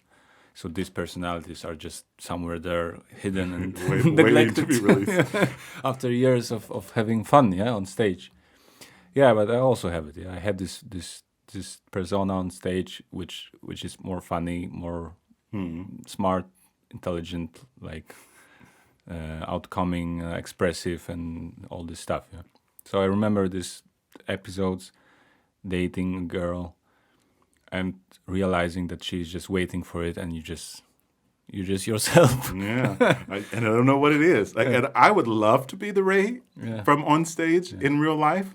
I love him. Like sometimes in my mind, I watch him and I'm like, this guy is cool, But then the moment the lights go out or the audience goes, and then it's me, and I'm like, well, who the heck are you? And can you take some pieces from him and bring him into your real life? Because I think I would. I think it would be a better life. Like, I think, or at least I think people would be a lot more relaxed around me. Like, you know, like people see me and it's like big. I don't think so. For me, I think it wouldn't be a good idea to have it with me all the time. Really? No. Oh man, I would love him. I mean, a lot of people would love him, me, but you wouldn't. But because it's more charming. But it's no. Yeah. I'll take a little bit of his charm. I think I'm kind of charming, but I feel like I'm charming in the, you know, like the shady kind of a way. Like there's always a little bit of a backbite to my charm, and where he seems so like open and like as if you met him on the street, like he would acknowledge you. Like where I guess I've been maybe in Germany too long. Like I'm like the Germans. You walk up to me on the street, I'm like, okay, what do you want? Why you're so close? Yes, like and especially now in COVID, I'm like I can feel your breath on my neck. Like what's going on? Whereas I feel like he'd be like, hey, what's going on? What do you need? You know. But I'm very like, and also I have a thing about body smells, and this is not the city for that. Like I'm so sorry. This here and Hanover are not the city to have a sensitive smell. Really? No. There's a lot of naturalists out there. Yeah. And like maybe it's because I have a big nose, you know, and I'm not joking with you. I can smell what's going on across the street. Right. No, you're fine. Okay. I checked when I came in the door. But yeah, like I mean, like people and the air is rushing with them, and like my first thing. You mean in summer or throughout the year? Throughout the year, and I feel like in winter it's worse because people are a little bit more depressed in winter, and so like what's the first thing? And they are like coated, and then they open it in the subway, and and then it just you're right. You get that whiff, and Berlin is a bit dirty place somewhere. And I love that about it. Also, that's great. Yeah, that's great about it. But put on deodorant. Like I'm not asking you to wear cologne. Like I do too much. Like I also think that my smell is offensive. Like I'm, you know, that's my body wash has a smell. My hair wash has a smell. My beard wash has a smell. My face wash has a smell. I'm wearing cologne. I'm wearing body wash. I mean body lotion. I think that's also oppressive. Like you're like you smell like a flowery threw up somewhere, a flowery garden threw up somewhere. But I try to fix my face whenever I see someone coming towards me, because I'm like, okay, Ray, if they smell, you cannot do the face you make. You cannot do the face. Whereas I feel like that guy would smell it and be like, hey, it's okay. Like, what's going on, man? Like, thanks for coming and say something to me. And I'm not that person. Sorry. Yeah. I wanted to say something. Wait. Yeah. Have you ever taken some psychedelics? Some who? Psychedelics. What is this? Oh, drugs. Yeah. No, like psychedelics. Isn't that the same thing? Well, the answer to that question is no, because I don't know what that is. Okay. Like, but what's the difference? I thought all drugs were like psychedelic-ish. Well, No. No. Oh, it's like psychedelics are like they are called entheogens. Okay. So they are like because there is this tradition that they used to be for ancient cultures to be like a doorway shrooms or something like that. Huh? Like shrooms. Yeah, like shrooms, like a doorway to mystical experiences. Okay. But I'm asking about it because of the stage experience. Because what I experienced taking psychedelics is that you can have connection with these personalities in your psyche. Really? Yeah. So I during these experiences I experienced like a bit more consciously being this personality that's on the stage. Did you bring some? What happened? What kind of interview is this? Do you don't have any shrooms? No, it's like we just talk about it openly, but you know we're not taking them here. Yeah. No, no, I've never done them. Drugs scare me. Like I have some drug. You know, like we have very addictive issues in my family, and the people who I do have in my family who did take drugs fell heavily into them and can't get out. Like functioning, absolutely, still making a living, but like will literally go get a job that pays very, very well and will spend a whole paycheck on drugs and be fine sleeping on the street, still working the job, still functioning. But like, and the ones that, you know, did alcohol, they're deep into it. Like it was too scary for me to try. The closest that I have ever done, and my mother would kill me that I'm saying this, is like I've been in a car with a friend of mine from high school, and he was smoking weed, and he had the windows up. And when I got out of the car, I said, I think this is high. And I found out later that he had smoked me out as a funny joke because I was that kid in high school. Like I was cool with everyone, like always. I'm not joking. Love is my love language. So I was cool with the druggies. I was cool with anybody who wanted to be who wanted love. But they also wanted me to experience their fun. Yeah. So I guess he had told everyone else that, that this is what he was going to do. Because once I got out at the party, they were all sitting there, just waiting for me to come out to see how funny I guess I was going to be high.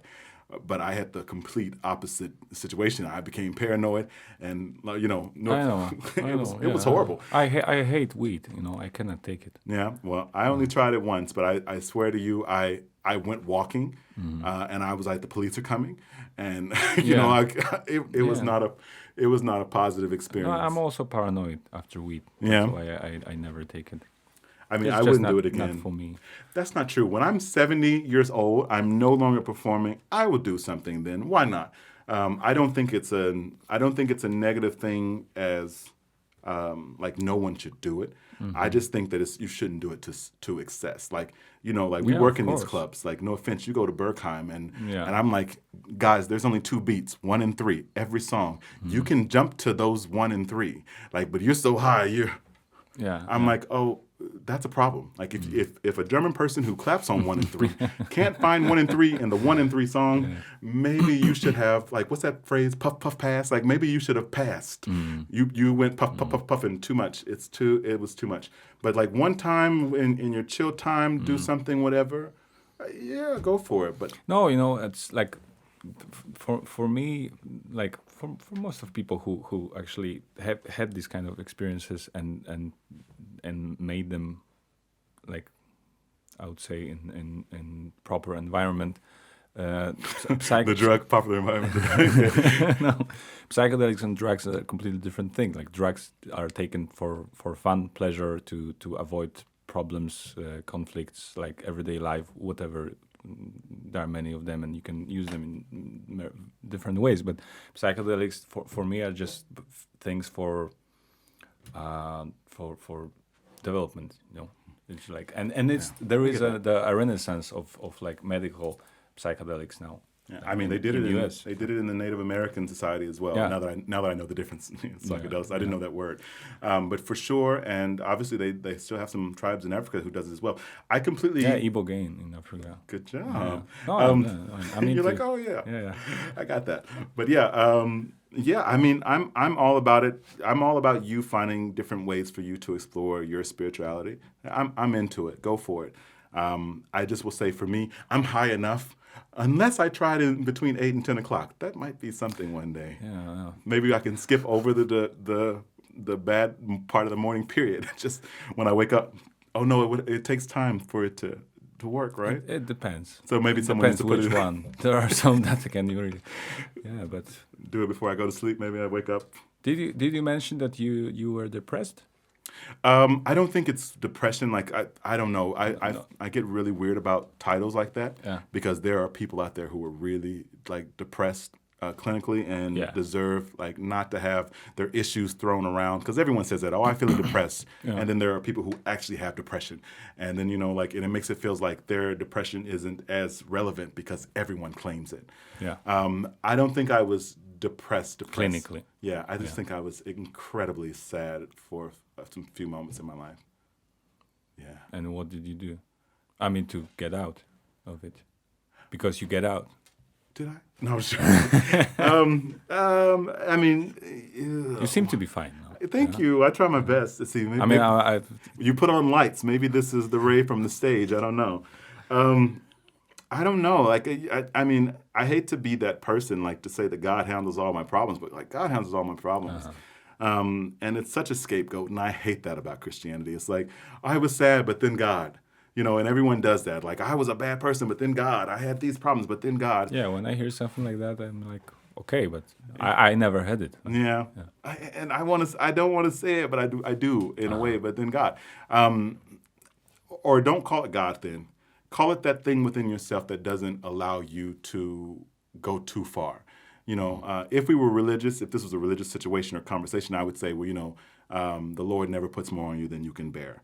But take out the religion period, and I'm going to say that, this is scientifically proven. Your human body has set up itself in a way that when you get to, if you're not like clinically depressed, like the moment you go into something's malfunctioning and malfiring in your brain, it's a completely different story.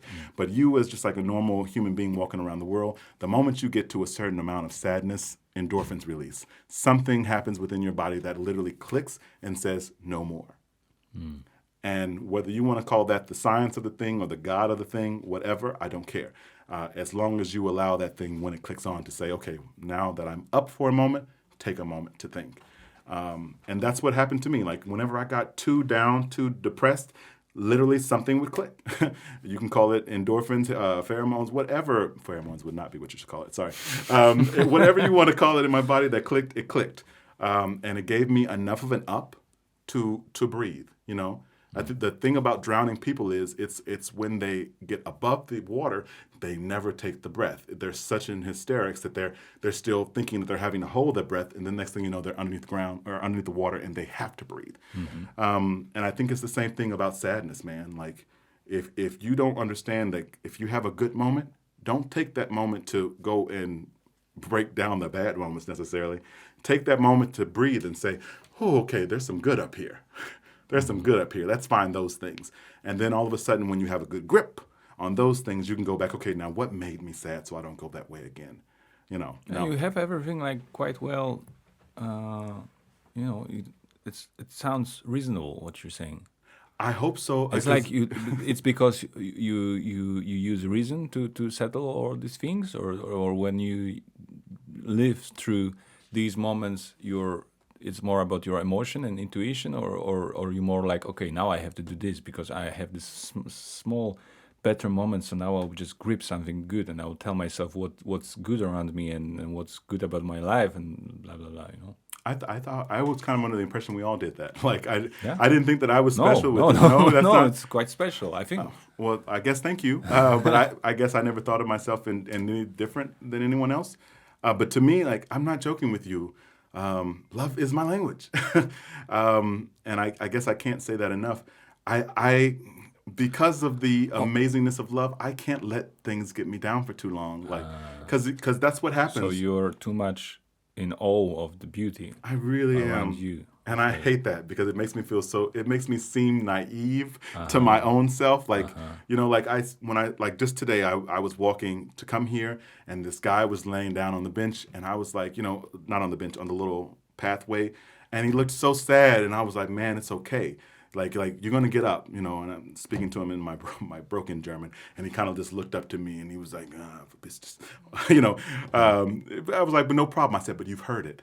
And to me, I refuse to believe that the words coming out of my mouth will not affect you. And I think it's the same thing that makes me good on stage. I refuse to believe that the words I sing will not touch somebody. So like even if you respond to it negatively at first, like, Ray, get out of my face. That's what he said, F you, F off.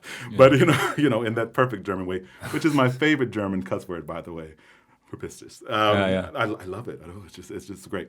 I don't use it, but I really love the way it sounds. But and I get that a lot in Berlin because I don't let them throw me away like that. Like people don't want you to talk to them. I'm like, no, you're gonna listen to my words, even if it's broken German. And I understand it's hard to understand. But yeah, I feel like at some point in that day, the man was gonna be like, you know what? He said it's gonna be all right. Let's see if I can make something all right. And because I am spiritual, I also believe that he'll have help when that time comes. Or if he doesn't have help, then like I'm open. Like, yo, now understand, I'm gonna have to get you to bathe first because I've already told you I have a smell thing. But we can hang out. Let's get together. Let's get better together. Now I can't financially support you, And I also feel like if God wanted me to help a lot more people, He would have done something different with my finances. He did not. So, but what I can do is, man, I can emotionally be there for you, except between 8 and 10 o'clock in the morning. After that, like, yeah, you got a problem. Let's talk. Like, yo, let's walk. Let's see some beauty in this world. Let's talk about where the problem lies, and let's talk about how to fix them, because we don't have time. Like, life is short. Like, I don't know about you, but 37 came quick. Yeah. Like, I felt like I was just 15. Yeah, I have some issues with that recently. You know. I don't mind being older. Yeah, I mean neither, but it's like you really see the time passing by Too really fast. Yeah. Too fast. You're not 20 something anymore. At all. Yeah. Actually, when I was writing up that thing for you, just to kind of tell you about what I did, I was like, I had to ask some friends of mine. I was like, I don't remember any of these people that I've worked with. I was like, I said, who did we work with? And he was like, oh, this person. I was like, oh, I remember that. Oh, gosh, I remember that. I go, oh, God, I forgot I worked with you remember so much, you know. I didn't remember anything about my career, though. Like, that's a bad thing, right? You know, but giving visit cards is not everything. You also have to remember what you achieved. That is true. I couldn't remember anybody, and I almost canceled this thing, man. I was like, I don't think that I've done anything. Really? I was like, I don't think I have anything on my resume except for this past 2 years that I can say like this has been consistent with one person that people know. And then my friend started naming names, and I was like, oh shit. Yeah. I was like, where did this time go? Like, I was like, I don't even remember some of those people. And my friend sent me a video of us dancing with this one, with Andre. I can't remember his last name. God, I'm horrible. And I was like, dude, I don't remember that whole performance. And I just told you, I don't do drugs, and I don't really drink. Like, I might have a drink every once in a while. But I was like, I don't remember being on that stage. And that's me. I was like, there's no... He looks like me. I said, that's me. I don't remember that at all. Yeah, you had many gigs, man. You can forget. Yeah, but I didn't get no money. No, and maybe that'll be the issue. Like, you remember the money you got? I do. And I'm like, that's why I'm like, oh, now ask me who I got paid the most. Well, don't ask me that, actually. That might get me in trouble. But I remember all of those gigs. Like when the paycheck came and it weighed something. Yeah. You know, have you ever like cashed your paycheck and put it in your hand just to see how much it weighs? I don't remember that. Yeah. Waiting. No. I do. You waiting your paycheck. Just because sometimes when it gets to a certain point, it feels like it's wonderful. It's a wonderful way. Ask them to pay in coins, you know. Hell no. And you'll be really like, wow. I know. Then I got a bad back and everything else. But yeah. Do you find, sorry, is this supposed to be all about me or can I ask you questions? No, sure. You can ask. When you discuss, and you don't have to say actual prices, when you discuss your paycheck or like what you feel that you deserve to be paid on stage, do you feel like that's something that people are like, oh yeah, that's exactly what he deserves? Or do you always feel like you're fighting the trend? That you what? That you're fighting the trend of not paying people well. Oh. Because that is the trend. You know, it's different. I used to do it all by myself. And at that time, I was struggling, and I think I used to do it badly, just taking not enough or too much, or asking for too much. You know, asking not enough for a long time, and then suddenly saying, "Okay, that's enough," and asking for too much and being ridiculous. And then just my manager took care of it, and I'm just discussing with him what's possible, what's nice. Not. Do you have a good manager? Yeah. Give me his name. He's in Poland. Oh, but if you want to do something in Poland, that's the man to talk to. Hey man, I'm in my mind. I'm already thinking about this disco show that I'm going to do, and I'm going to be the corniest disco show you ever saw, man. You're like, he's perfect. I would actually like to perform. I love performing for different people, and I've only ever done gospel shows in Poland. Period. And it's I'm trying not to be rude. It's such a weird experience because like it felt like they were like, oh, they're watching us. Like, we can't really respond to this. Like, this, you know, like, as if the Catholic Church is sitting outside the door, like, if they clap at the end of this song, we're going to put their name on a list. Yeah, because it was in the church. It was in this kind of Catholic. It was. And then the priest was kind of standing there, and he was just looking at it, not looking at us, looking at the congregation. And they were just sitting there, and you could see, like, little looks this way. And I was like, Jesus. I may not be a great gospel singer, but I'm darn good. And I was like, did you just hear that run I did? That took me 4 months to learn. Like, you need to at least like a fake applause or something. But it was they came after the show and they were like, that was great. That was moving. And I was like, thank you. I said, but you were dead the whole time. You know, I'm sorry, but it's just, I think Catholic Church in Poland just cultivates part of culture of this nation, which is not really the most interesting and warm, you know. They're very warm people. I know, but church was cold the church in was, Poland. The church was cold and cold. It was very cold. And it's very stiff, and it's, It was. like they would have stick in the ass and just like, they're afraid of clapping and Kinda. Yeah. But then also to me it became a challenge. I was like, you are going to clap for me. Yeah.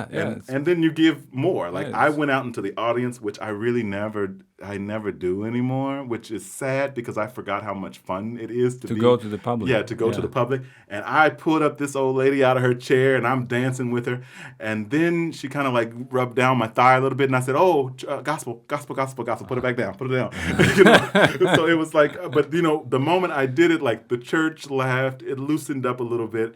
Although I also felt like I was like, get back up on the stage where you're safe. I used to do many of these small gigs playing solo. Yeah. A solo act in a small place on the countryside where you have like hundreds of people, rather old people and not really going out too much. Very stiff. Didn't they love it though because they didn't have much? Yeah, they were like And usually when I play gigs like that, I'm going with the guitar in front, like in between the seats, and just doing all this stuff that later I'm thinking about it. It's just, wow, it was so cheesy. It was so cheesy. Yeah. But you pushed. Yeah, but you have to do it if you see this kind of public, because you just want to do anything with them, like to really. So you're not sure if they remember because they are so stiff, So do you think that you need to do much more? Maybe you don't have really. Maybe that they just have their way to digest it this way. This is their way, I will say that I sold more CDs in Poland than I did on the rest of my tour. Yeah, you see. So I was like, they That's liked the perspective. me. They liked me, and that's all I needed.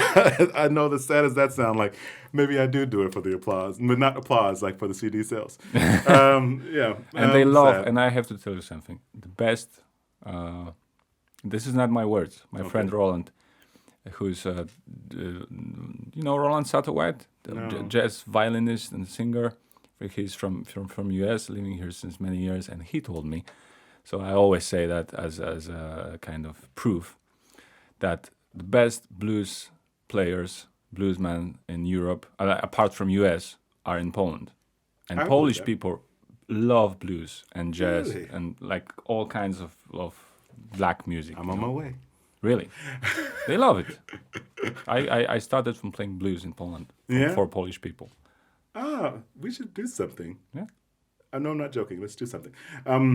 We'll talk about it after this. But I love that. But you know what's funny? Like any people who can connect with pain, most of the time loves blues. Like that's. Then we continued about it with him, for sure. And we got to the point that the history and the way this land was so tormented in the history of Europe for sure it has something to do with that. For sure, sure. For any people, the same like in southern U.S. Like people had such trauma and such not a lot. They didn't owe much. Yeah, they didn't have money, didn't have nothing, and they weren't sure if they would survive. Yeah, that's so they were cherishing music, culture, like being together. There was this Syrian refugee who moved here, and they moved him away. Not they moved him away. He might have moved away on his own. I don't know. But they did this Syrian refugee artist show here in Berlin. And although he tried to do it in English, and his English was not very good at all, when I tell you that he was the most talented blues singer that I had ever heard in my life, like I'm not saying like in Europe. I'm saying anywhere. He was absolutely amazing. The pain in his voice. I was sitting there in tears, and I was there with my friend who was being a word I can't say, but it starts with a B. Prevented me from going backstage and getting to know who he was. And when I went and finally was like, okay, I need to find this guy, because like I don't care what language you sing in, like let's do something. I want to work with everybody. If you do your thing good, I don't know if I can do it good, but I want to do that thing with you. Let's try it.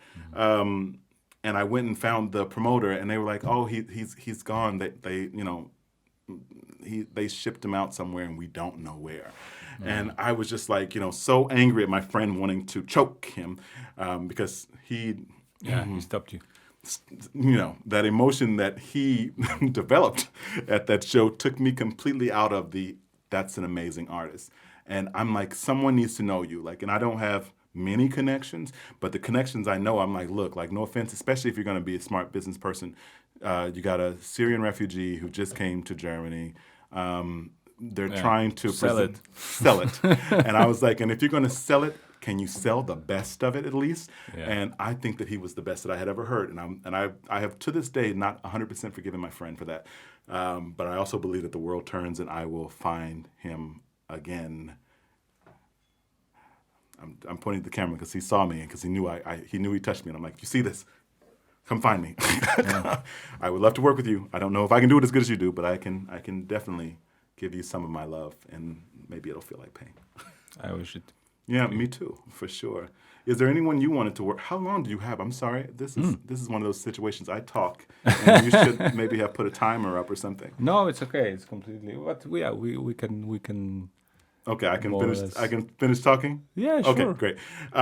Who do you want to work with? Like, who is that person that you see them in shows either here or even in Poland, and like, I have to work with you? No, I don't have it. I imagine, I imagine it. Yeah, and it's done. Yeah, but I don't have a particular person. Really? Like that. That's good. I mean, I guess that's good. Have you ever worked with anyone? It's always been you. That's so brave. Yeah, I was like doing my stuff from the beginning. Yeah. And all the situations I was working for someone they were just temporary. And but I would like just to what I dream about is to create a fusion connection between different cultures. Yeah. Okay. So that's what this is. Apart from this singer-songwriter rock and roll idiom, just which is more or less everywhere the same and based on American music.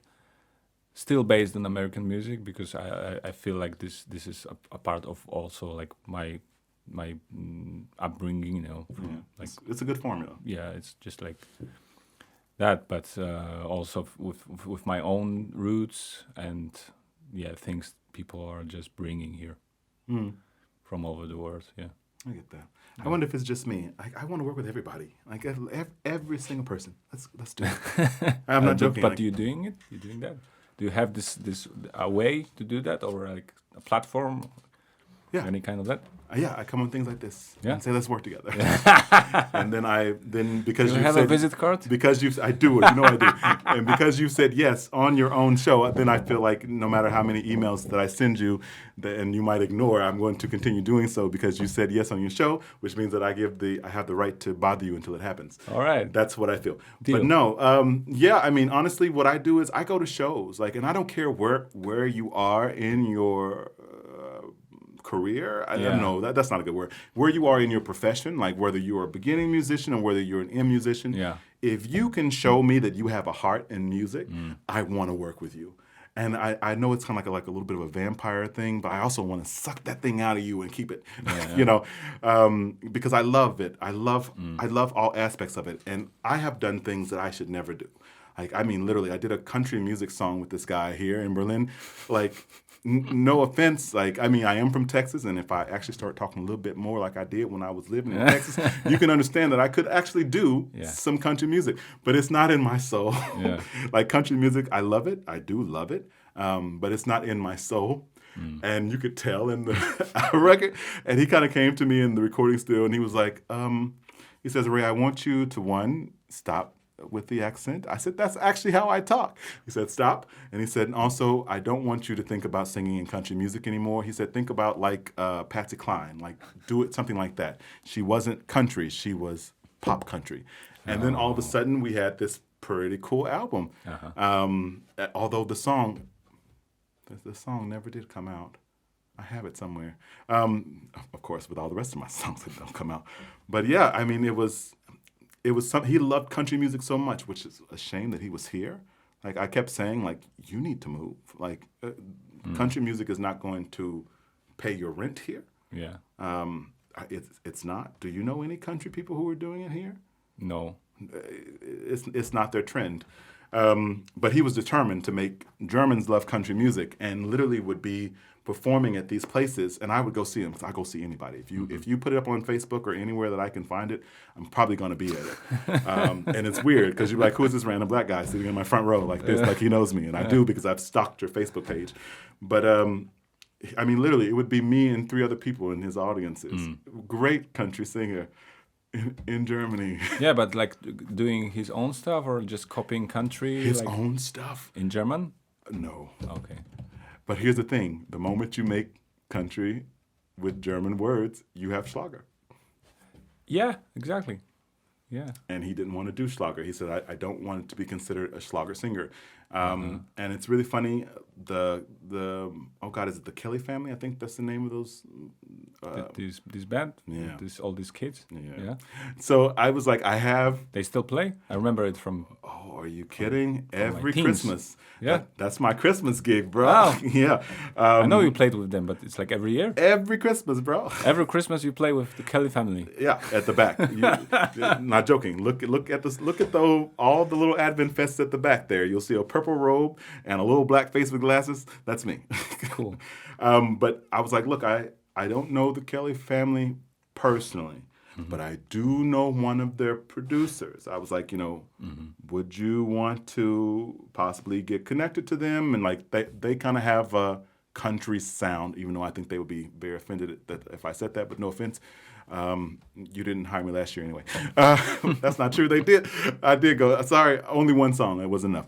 But yeah, I was like, I can help you out there. And he was like, no, he says, I don't want to be considered Schlager. I want to be considered country. And I was like, you're in the wrong place. Yeah. Country, man. And I think that's a lot of musicians. I'm like, but I don't want to be that one to be like, you'll never make it in country music in Germany, and then all of a sudden, either one, he could have blown up, or two, you discouraged him. But I know what you mean. It's like there are also not so many, but I somehow my first years in music in playing gigs was in a kind of Polish blues scene. Let's say there is one.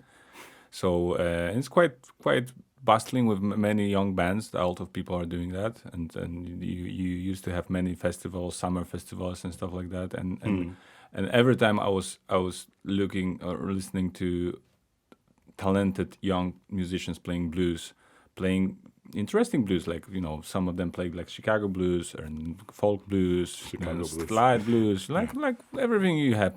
You had many bands from US coming to Poland, and I know people who organize their tours in Poland, and you have this a public for that. But always when I look at these guys, I'm thinking you should just go there and just play in a good band, and you would be happy, and you would be happier, than playing it here, because here you can do it for 1 year, 2 years, and then you're just like they know you. They know you. It's nothing new. Just. But I think there's something about being a big fish in a small pond.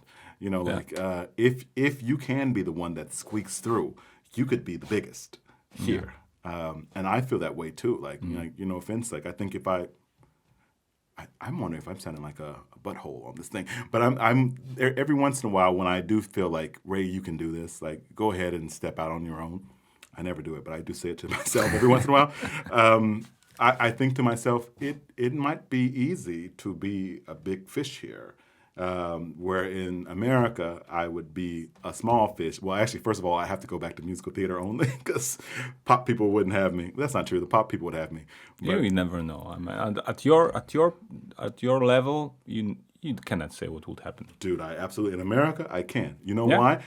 In every genre I sing, I know 40 people who are better. I know, but that's not about that. It's about luck. It is about luck a little bit. It is about luck. I'll give you that. Like New York, come on. True. But imagine, I mean, to me, my agent said it best. He was like, if you want to be famous here, he said, sing in German. He said, you don't even have to sing much in German. He said, get 4 German songs. He says, all the German people want to know is that you respect their culture enough that, to sing their music, start singing music with their language. And he said, then you'll never have to sing German again. And that's some words of wisdom. It really was. And I was like, yeah. I said, but I would like to write a German song when I feel it. Like, do you dream in German now every once in a while? No. You haven't gotten there yet? No, okay. my German is still very schwa. Yeah. Mine is horrible.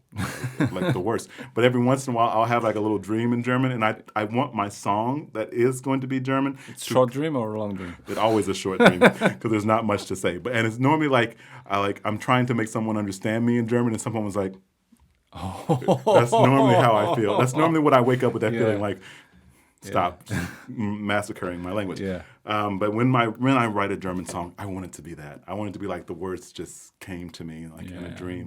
You just want it to be good. Yeah. Like you wish it to be like. Well, I mean, I could probably now. If you do it well. Yeah. Translate some songs I've written now into German, but then that would be just like musical theater to me. I would hate it. I don't know. Maybe you write me a song. In German? Yeah. Man, if I would write a song in German, I could do that, but I would have to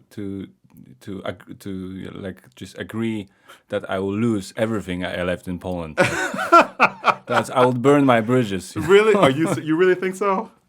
No, I'm joking, but it's like you feel like it a little bit. Singing in German in Poland. It's something a bit stronger than singing in German in the U.S. I can get that. I can get that. Yeah, it's so funny when you think about the history and who they are now. To me, as a people, like if I read the history books, I'm like, crazy. Who are you people? Although if you go to some places in Germany, you're like, I know you. I'm like, yeah, your father was over something. I know, like no offense, like I can see how you were in a direct line from that hate. But for the most part, man, like I know this sounds crazy, but I love these people. It really is crazy to me. Because I didn't think that I would. Like no offense, but what do we know in America about Germany? I was like, oh, Hitler. Yeah. Literally, my mom was like, when I told her I was moving here, and she was like, what? She's like, they worship Hitler, like they're gonna kill you. And I'm like, Mom, the wall has been down for a long time. Hitler is dead and buried. Yeah. I said, I think I'm okay. And so funny, I met some white nationalists here, some Nazi party people here. They had no problem with me. I was in. Yeah, they never had a problem. To some moment, they would have a problem with you or me. It really wasn't. Like I was in Dortmund, and funny enough, the worst thing that has ever happened to me in this country is that when someone, first of all, and it's always those gigs that pay you the least amount of money that put you through the most stress. So this guy asked me to come do this recording with him in Dortmund and got me a ticket. And just so happens, he got me a ticket during their march that they had in Dortmund. It was like 5 years ago, the huge one that was all over the news because like fights broke out and everything else. So here's my black butt with my bags, walking with my headphones on, like literally listening to the music and learning the music. Because I will say, like, no offense, like when you pay me under a certain amount, I am not going to prepare for your gig. And I do tell them that, like you're not paying me for preparation. You get that, right? So that means that the day of, I'm going to listen to your music. I'm going to come and do it. And whatever happens, like, because you're not paying me enough. Especially when those people call you and say, like, how much are you worth? And you tell them the price, and then they give you a price that's so much worse than that. And you're like, yeah, that's honest to say that I won't prepare. Yeah. So I'm not going to lie to you. I'm not going to prepare for your gig. I'm going to show up and do whatever. So I'm listening to the music and with my bag, and I'm like, there's a lot of people on the street, not thinking whatsoever. And this guy grabs me by my arm and rushes me to the side building. And he was like, you are in danger. And I was like, what? Like, what do you mean? He says, this is a Nazi rally that you just walked through the middle of. And I was like, oh, crap.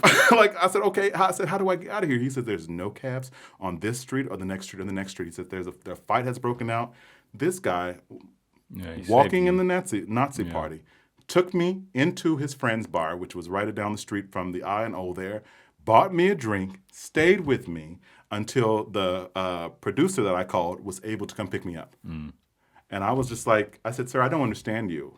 I was like, first of all, we're speaking, at that point, I didn't know any German. I said, you're speaking to me in English. I'm an Ausländer living in your country. I just told you I'm coming here to work, which could have gone to a German. And yet you're walking in this Nazi rally, which says that you hate all of us. And he says, bro, I don't hate you at all. This isn't about you at all. And he said, this is about, keeping German pride. And he says, you seem to be very prideful that you're here. And I said, I guess I really am. I said, but I do also want you to understand that there are some problems. I did the same thing I told you about the cobwebs, because I can't let people think like this is the best thing in the world. And I'm like, nope, cobwebs. He was like, yeah, we know that. He says, we just want to make sure that it's front and center. I'm not saying that to say that all people in the Nazi Party are great and to go have a beer with them, like you could be in danger. But I will say like that it was just such a amazing experience to me. Like, no offense, you can't, if there are white nationalists in America and some white nationalists grab you as a black person on the arm, they're going to hang you. Like, there is no conversation. There is no like, oh, I just want to take care of you. No, you're about to get dragged on a truck because that's what they do. They hate all just in general. But it was nice to know that if you do hate, you're at least hating with some cause. You want to keep German. And I understand that it can be very difficult when you watch people come to your country, start to outnumber you, and see things that you think is your culture starting to disappear. I do not agree with them, but I do understand it. Yeah. I don't know how I got on that story, but but yeah. But what about, like, if you compare racism in U.S. and here?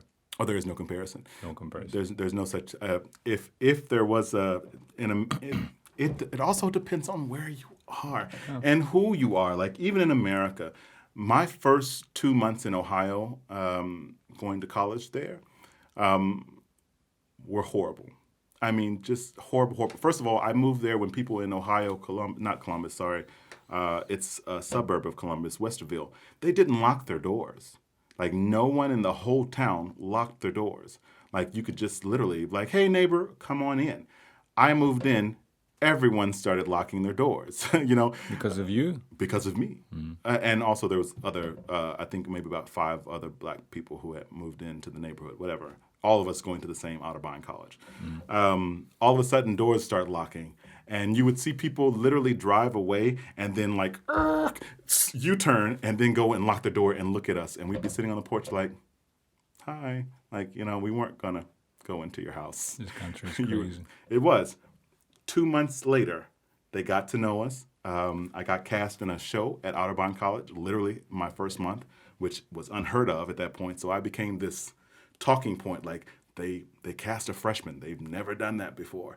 And here they are, and we were doing Mikado, which is horrible. Like, Mikado is Gilbert and Sullivan musical, but it's about Asian culture. So everyone is in kimonos, and we all have like these fake eye pulls and stuff like that. It's a very racist musical, but it also just happens to be really, really good. And don't you hate it when something is racist, but also can be good? A black guy playing Asian with like this, for sure. Isn't it like crazy? It was crazy, and I was the lead. I'm the Mikado in the Mikado. Absurd. It was nuts. So, like, of course, everyone in the town got to know me because you have a black guy playing the Asian lead in a musical as a freshman they had never done that. Like, literally, you weren't allowed to audition until your second year. So here comes this black guy playing the Mikado, an Asian character in the Mikado. Everyone knew me, and the moment they knew me, it became like the most welcoming place that I've ever been to this point, besides Germany.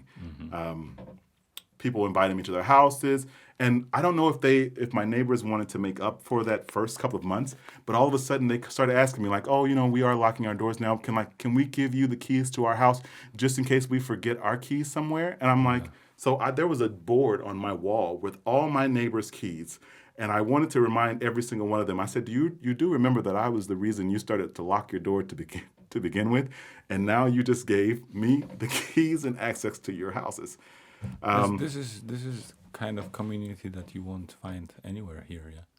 For sure. I mean, well, it depends on what you mean. Like the welcoming community, absolutely here. Yeah, but even the fact that they all reacted the same. Well, it depends on who you are. Now, if you're talking about as a black person, no. But I've talked to some African friends of mine who have a completely different story about moving into Prince Albert. I've talked to some Turkish friends of mine who moved out of Neukölln. No, thank you. Gosh, I can't say the name right now.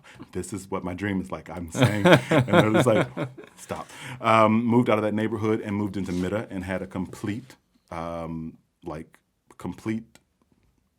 building hate of them to the point where they were complaining to their landlord, talking about that they were cooking drugs because they could smell the spices from their food, and was literally sending the cops to their house every other week because they were always drugs. But it was, I don't know if you've ever had some of the Turkish food. There's some things in there that do kind of smell like weed. Yeah. But every single week, and the cops are telling you there's no drugs there. There's no drugs there. Can you stop calling us? There's no drugs. It's their food. They're eating.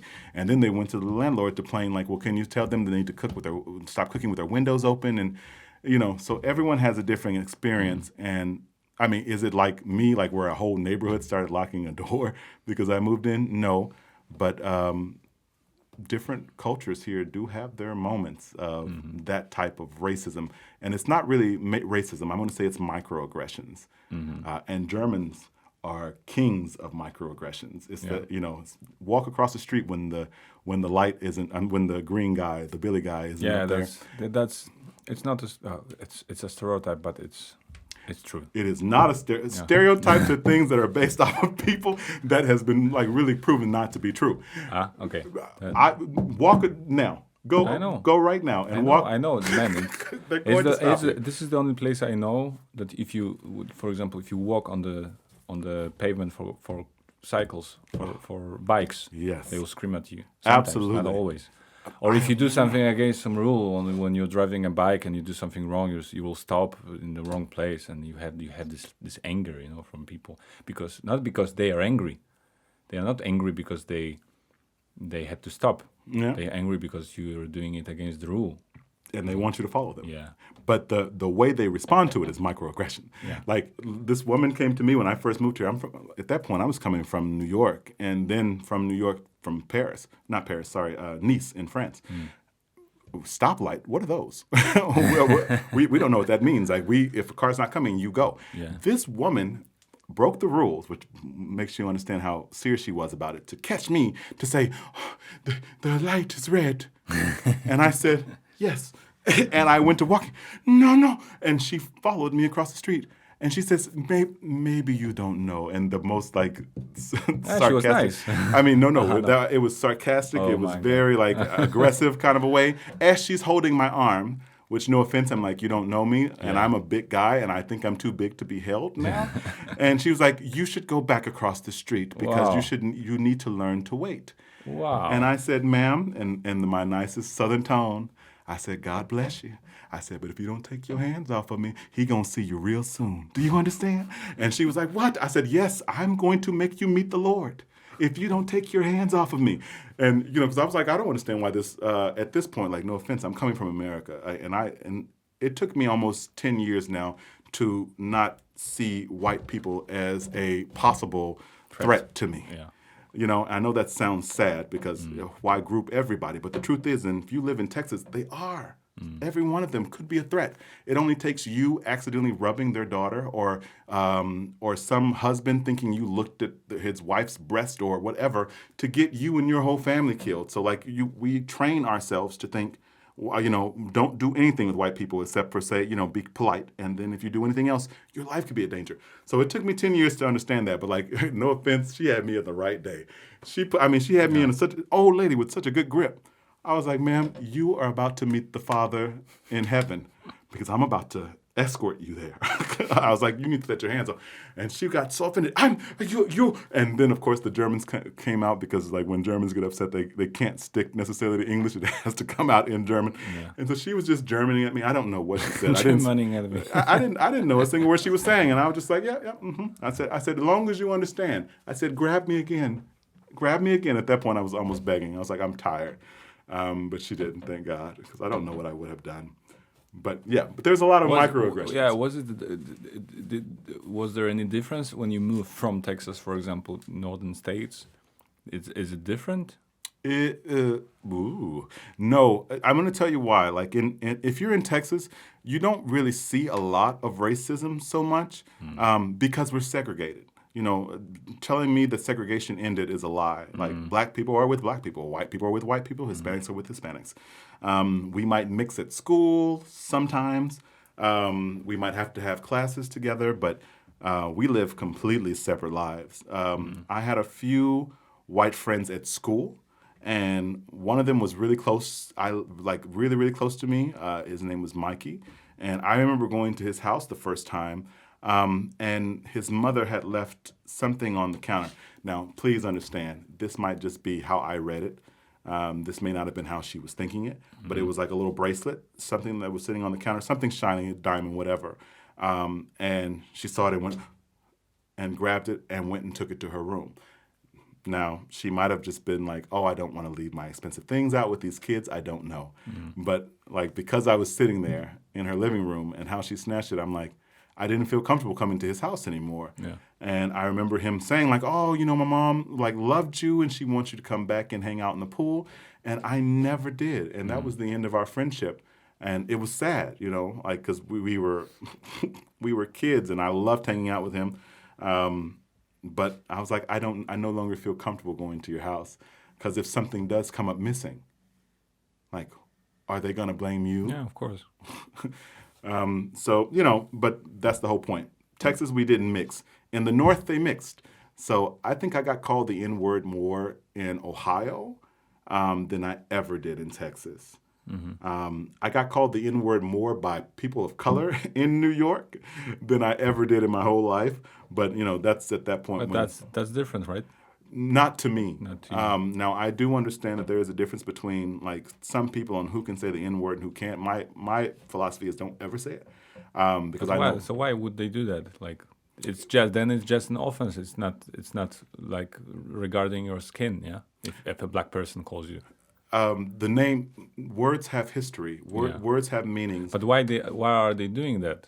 I don't know. And I think to me, I come from the philosophy of plain and simple. There are certain cultures that have adopted certain words, and that they use. Like, for example, like especially in America, some of the girls call each other bitch. Yeah, you know, they're quick to like, hey, and it's just a normal greeting. But you know, and I know that we can't go up to them and like, hey, in a group.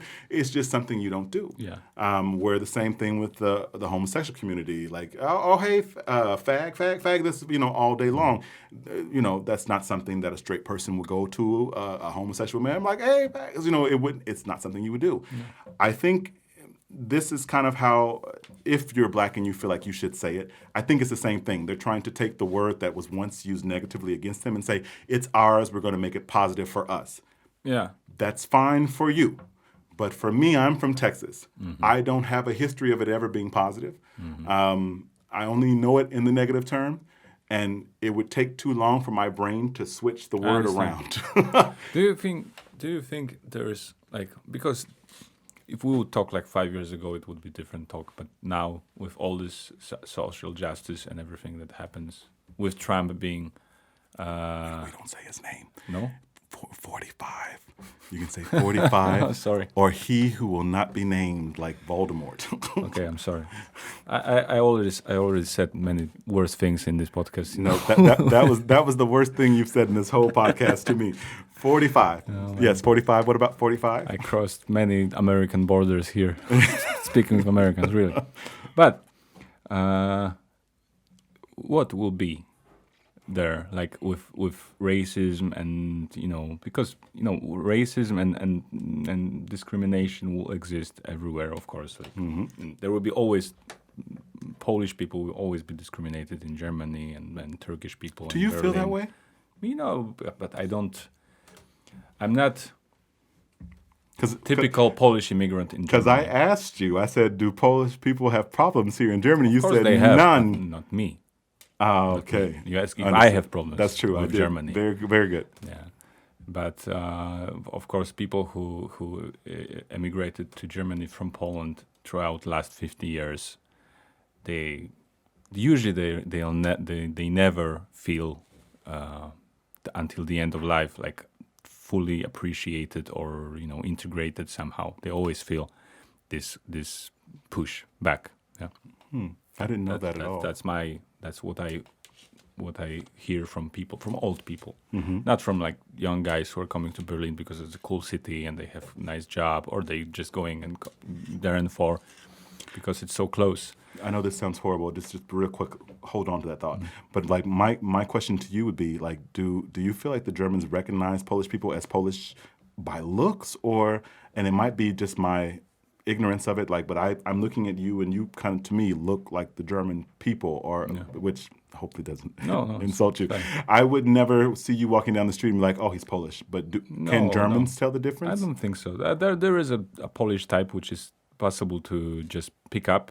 Okay. There is a kind of outlook that you, for sure, many people can recognize, but it's more about outfit, way of the haircut, Oh, wow. There's this like typical, I don't know, a way some Polish, especially workers, look like shortly shaved and like big guys, round head, Cool.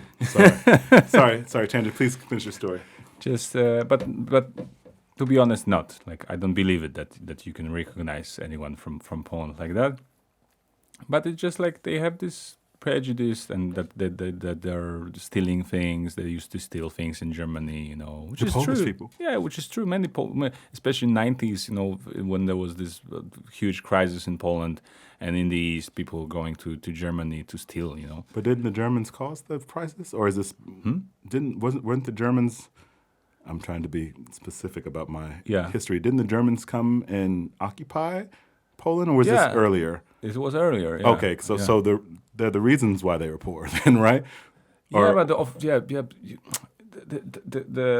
subject is deep as hell, Okay. It's like these two countries fighting with each other since ages, many wars, and always like there is a lot of history, Okay. and there is a lot of prejudices but I lost my plot now. Sorry, you were talking about them coming in and stealing. No, I was talking about something else. No, that was the last thing we went before this. That they thought that with the short hair and the big guys that they were coming here as thieves to steal things. Yeah, I'm talking about prejudices. Yeah, Yeah. That like traditional prejudices from last 20 years. Yeah. But in general, I wanted to ask you something. Okay. Because I spoke about Polish people in Germany to just mention that it will exist everywhere, especially in the places like that. If you have Germany, Poland, I don't know, Korea, Japan, U.S., Mexico, like different nations, people, like tribes, cities, borderlands. Borderlands. Yeah. I hate that word.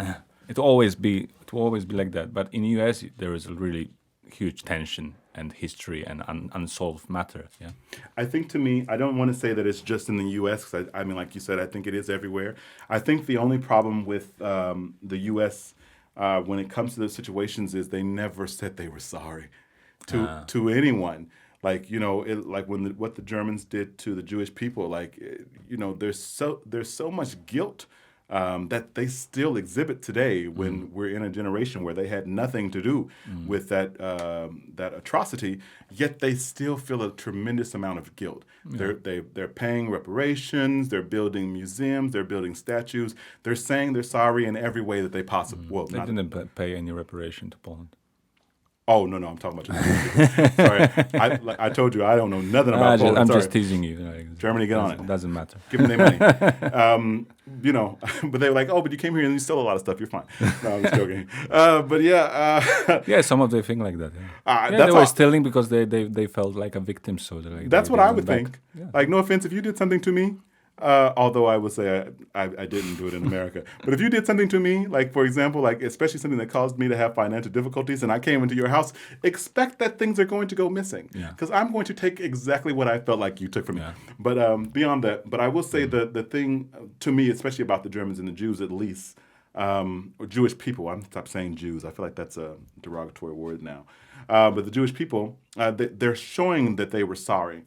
the majority Americans, nope, actually that doesn't right. The white Americans, let's be more specific about that one. What they did to the Native Americans, they have never apologized for. And then they took them and put them on what they thought was the crappiest land in all of America. Yeah. And then once the Native Americans found that black oil, that Texas gold, they kicked them off that land and moved them somewhere else. And then the Native Americans said, okay, we're going to build casinos and we have autonomy from all of you guys. Then they came to try to take that. So it's kind of like, not only did you not apologize to the Native Americans, you tried to say, oh, anytime you decided to stick your head above, like struggling, I'm going to knock you back down.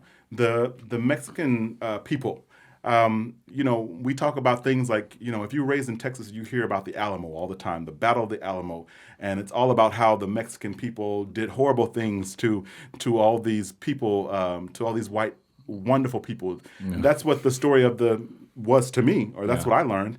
And then all of a sudden you learned, oh, wait a minute, Texas was Mexico back then.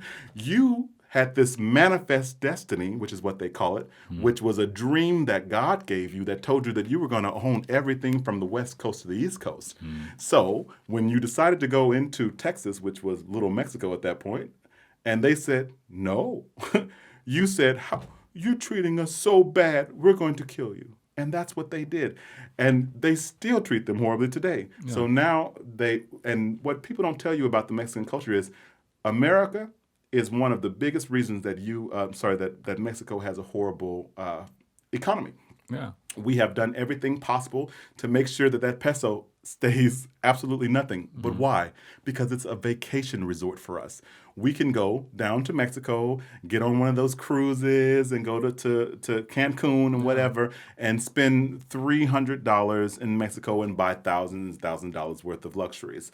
And we keep their economy low because of that. And then when they say, okay, well, you're starving us at home, I don't have anything to sell to the people coming on the cruise ships. I'd like to come to America and try to work. And they do, and they work hard, which is why whenever you see ICE picking up people, it's always at a job. You don't see them, you don't ever see the ICE picking up a Mexican immigrant from the street, begging for money. Yeah.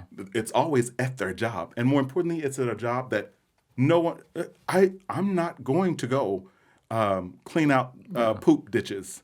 I'm sorry. Like I even though I understand that is a necessary thing in society, like that poop clogs up and someone has to go and unplug it. It could be you. I would volunteer you, your girlfriend, your mother. I would volunteer everybody in your family before I would ever, even for a day, go and do it. Yeah. So if you have someone who wants to say, hey, I need a job, I'll do it. I don't have that kind of vanity, because that's what that is, that I won't do it. And then as they're doing the crap job, you say, oh, thank you for cleaning the pipes. By the way, come back. You're going back to Mexico. Yeah. African American, same story. Like, you held us in slavery for hundreds of years. Then once we got free, didn't tell us we were free. Then once we started building up nations where we were starting to make our own money, Black Wall Street, you bombed it. And not with bombs that you can buy at your local gun shop, like bombs that had to come from the government. So that means that whole bombing of, I almost said Tucson. What is the dang place? I forgot the name. Sorry. Either way, that was a government-sanctioned bombing. And then you went straight from bad education to prisons for Black people. You're never apologizing to any of these people you hurt. You might feel bad as a culture, maybe. I don't know. Yeah, I can say you feel bad. Okay. But you keep doing it. No. That's to me the problem with America. It's not that they're doing anything different, because I could tell you that same story about every single country that I know of. I don't know Poland, but it sounds like maybe y'all have some history too. But that's every country. But at least at some point, even France was like, oh, okay, all these colonizations that we did, we feel a little bad. We're going to leave you alone.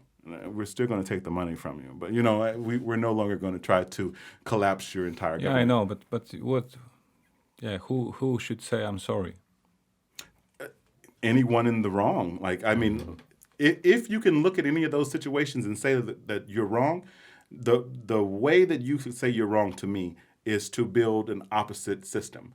You know, if you're upset that black people are going straight from crappy education system to prison, get them better education. Open up some of these private schools and not just have one or two black people or people of color. Literally move the private school into public sector. Make those schools take everybody and teach them the same thing. We're not asking for handouts. We're asking for equality. And not even just like, you know, equality to the point where we have to be exactly at the same level as you. Just not so far down that it's in... It's hard for me to talk about. Sorry, I will not get emotional. To me, as a black person who made it out, I walk with so much guilt. This is part of that 8 to 10 conversation as well. Like, I'm smart enough. I'm talented enough. I'm leadership material enough that I could have absolutely done something for my people. You know, like build up some kind of fight, you know, Black Lives Matter, whatever I could have done. I'm a leader. People will follow me. I could have stayed there and done something for my people. But I said, oh, I got a little bit of talent. People will pay for that talent. Deuces. I'm out. And I ran. So I do feel guilty about that. But the only thing that I would ask is that you try to at least take the boot off of our neck. You know, even if you don't even help down to pick up, no problem. We will rise to the top as people of color. Like, no offense, we do. The moment you give us any kind of opportunity, we do rise. Now, we might have a ceiling that we can't get past, whatever, but we won't ever stay down.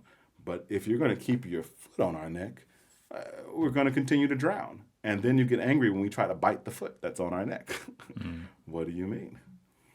Yeah. So, but don't think of it as America is worse than. It's just that America is what pain, violence looks like. That's not apologetic. Which I guess maybe that does make it worse. You were right. Yeah, but that was a 30-minute conversation for me to say you were right. Okay. But that's every country. Like, I mean, who has Poland apologized to? Was Poland ever in a position of authority like that they could be the oppressors for someone? Obviously, at some point, because Germany wouldn't have come to try to... What? Germany surely wouldn't have come to try to own it if it didn't have something that it was leading in, right? What do you mean? Most colonizers, which German... If you're asking about colonies, no, we had no colonies. Okay, that's good. We used to oppress... I think we used to oppress eastern part of Eastern nations. Okay. Like Poland was twice as much on east than it is now. So there were many parts of Eastern Poland that were ethnically mostly non-Polish. Okay. Ukraine, Belarus, Lithuania, and so on. But this was, I don't think we said that. We said we're sorry. But it was not a colony. Yeah, it was, I guess, something more like Germany occupying parts of Poland in 19th century. It was just the way it looked, and I don't think that Germany or Austria and Russia would say, we are sorry for that. I don't think so. And I don't think anyone would expect that. It was just, it was like to expect, I don't know, Sweden to say, we are sorry for 17th century wars that we plunged your country, No one expecting that, I do. It's not really. Yeah, but then you, when would you say stop, I would say stop the moment we got rid of this stupid thing called borders. There's no such thing. These imaginary lines on maps. Are you kidding? This line here, this is the border between my land and your land. You step 1 foot on that, I get to shoot you, kill you, arrange your entire life because you walked over an imaginary line. Yeah, I agree with you, but that's not how it works, But I think the reason it does not work is because we don't demand it. Like, your government works for you. And the problem with people, the problem with us as a people, period, I mean, this isn't just Germany, this is all over the world, is that what we do is we do the lazy way. We elect a leader. Some countries get to elect their leaders. Elect a leader to represent us, and then we sit back. We've done a good job. You voted, if you voted at all. And then we watch these atrocities, and we think, that's the best man for the job, though it's okay. He's not doing great, but it's okay, because we're too lazy to get up and do something about it. But the truth of the matter is, if everybody, even if everyone in Berlin rose up and said, no more borders, Germany, we're not going to allow you to keep other people out of here because you think this belongs to you. This is Earth. But you are in the minority of thinkers like that, Most of people don't think like that. People have this tribal way of thinking. And you can see it in religion, in the nations, If there is a problem, I think that's a lesson. I would say that's a lesson you can learn from past, from stories like Second World War. And Germans, Jews, and Polish people in the same place, and other nations, that they were all fine together a few years before. You go to Krakow, 1935, and you have, one of the biggest Jewish city, like this Jewish district with schools and Polish people around, and Germans and Ukrainians, a lot of nations, especially like Eastern Poland. And they were fine together. But suddenly, now we call them Nazis, but they were German army coming, terrorizing everyone, terrorizing them like nowhere else, like not like in France, in Paris, they were behaving differently in Poland. And just telling you that if you will hide a Jewish person at your house, we'll kill you and your family. So what do? You're thinking, a Jewish person in my house. Yeah. Some people used to do it, and there is like in this Yad Vashem Institute in Jerusalem, most of these people that were hiding Jewish people are Polish. But people are just tribal. If they have this threat like that, they're just gathering with the family, with other people from their nation, especially like it is now. You have coronavirus, and what governments are doing? They are bargaining for the vaccination. They're not saying, okay, let's just buy this vaccination and just like collect money from all over the world, all the banks, national banks, international bank, all these funds.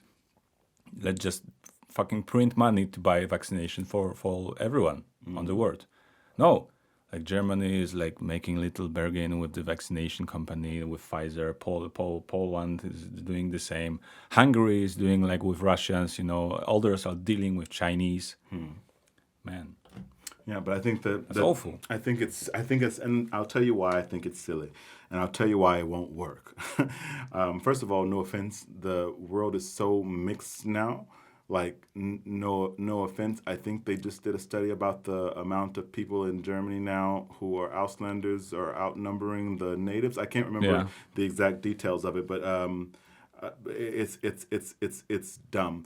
And I think that because we believe in these imaginary borders, things like World War II were able to happen. Because if for example, there was no borders, it wouldn't be an issue about Germany being poor. I think that's why Hitler was able to be as influential as he was. Germany, Hitler was able to be as influential as he was to the German people because you had a poor country. They were still paying reparations from World War I. Their country wasn't bouncing back. And then here are these Jewish people sitting there building these wonderful looking communities from the outside, at least, because that's what it always, the grass is always greener on the other side. And he was able to say, they got our money. And then everyone in this border were like, how? That's not fair. How come they have money? We want money. That's how you make politics, Absolutely. But why? Because we all believe that us in this border, all of us that can call ourselves something, it would be easy to make other the enemy. Yeah. You get rid of borders, there are no enemies. It's just us. Yeah. Like literally, move to where you want to. Do what you want to do.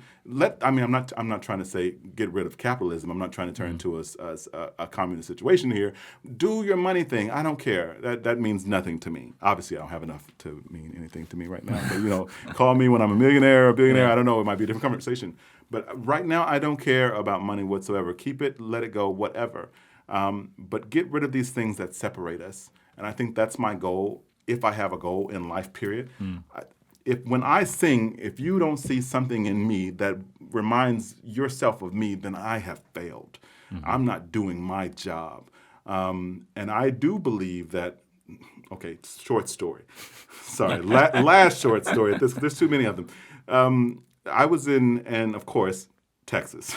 I was in Texas, and this was the 4th tour that I had done, and we were doing this musical called Lost Highway, which is the Hank Williams, which is a country singer's story. And you found out in this story that he learned how to sing his style of music from this black guy who trained him as a child and raised him as a child and whatever. Yeah. What they don't tell you in that story is that as soon as he got famous, he completely stopped taking care of the black guy and threw him away. But, for Disney and the happiness of musicals, it was like, you get to see him on his porch. I'm so proud of, that was only because the reason I know the lines because that was my role. I'm so proud of you, Hank. And then the man dies. But, so it was like, sorry, just thinking about how silly that darn musical was. Great musical, but it was hard for me as a black person to be like, the man got famous and didn't take me with him. Like, didn't I train him? But either way, I got off stage and this woman came to me and she's like, you are the best in performer I have ever seen in my life. And I said, okay. I'm in Texas, so that means I can't respond how I would want to respond. And I said, well, ma'am, can you tell me what was it about my performance that spoke to you? And she says, oh, when you sang that, I felt so lonely I could die. She said, she said, there's something about it that really kind of connected to me, and I feel that way too. I'm an older lady. My kids are no longer at home. My husband has died. And then we had this whole long conversation. And then at the very end of it, I was able to say, thank you so much, ma'am, for telling me your story. Like literally, I made the bus wait. They hated me on that tour, by the way. If I ever had a diva moment, it was that moment, because obviously I was supposed to be on the bus. We were going to our next tour place. But I'm sitting in the lobby talking to this older lady. They fired me from that tour, too. I'm sorry. Either way, so at the very end, after I told tour, I gave her my telephone number. I said, ma'am, if you feel lonely, you call me. I said, I don't know how often I can come to Granbury, Texas, which is where we were. I said, but ma'am, if you're financially stable enough, I said, you can come see me. I said, you free tickets to whatever show. I said, I'll take you out to eat. I would love to keep in contact with you. And she was like, absolutely. And she cried and I hugged her. And then the last thing I said to her, I said, now, I don't want you to ever call another black person the N-word. And she looked at me and she said, why? I said, because we hate it. I said, it hurts our feelings. And she's like, I didn't ever mean to hurt your feelings. I said, I know you didn't. I said, this is why we were able to have this conversation. I said, because any other conversation from me, for you calling me that word, my vocabulary is nice now. I've gotten rid of all the cuss words, but at that time I was a cusser and would have told you some really wonderful words in return. I said, but ma'am, I said, it was so oppressive to us. I said, could you please stop? And I did keep in contact with her until she died. And she was like, I don't, and she's so proud, I never use that word anymore. I said, well, thank you so much. So it only takes us breaking down these borders, these things that separate us, to literally start seeing the stupidity of it. Like, this woman's whole family was racist. I found that out, once I went back to Granbury, I went and visited her. And her whole family was that way. And she became my biggest fighter. Her whole family kind of was like, oh, you got an N-word up in the house. And she was like, this is family. You treat him like he's my son. If you can't treat him like he's my son, you get out. It only took us getting rid of the borders of what made us separate for this woman to change. Now, who knows what she did when I wasn't there? But I get you. Yeah, but all because of a border. I know. Wow, I'm against borders. Me too. Burn them. I just see what's going on in the world. So we're starting a fight here, me and you. No more borders. No more borders. You ready for the fight? Yeah. That's gonna be our song, brother. Okay. Thank you. No problem. I think I talked too long. Raymond, that's okay. You're like, you did. I'm not going to tell you didn't. No one is here anymore, but yeah, right. no, you're still here. Oh, God, was this live? Of course. You're lying. Yeah, I'm lying. Okay, I was about to say, you should never trust my mouth to be live. That could have got you in a lot of trouble. But thank you so much for inviting me. I look forward to listening to more of your music, and I look forward to us writing something. Yeah, we'll do something. We'll do something when it will be over. When what's over? This life is over? No, this COVID. You got to work now, because when COVID is over, that's when you need to start pushing. Yeah, we'll do it. I'll call you in a couple of weeks. Okay, thank you. Thank you.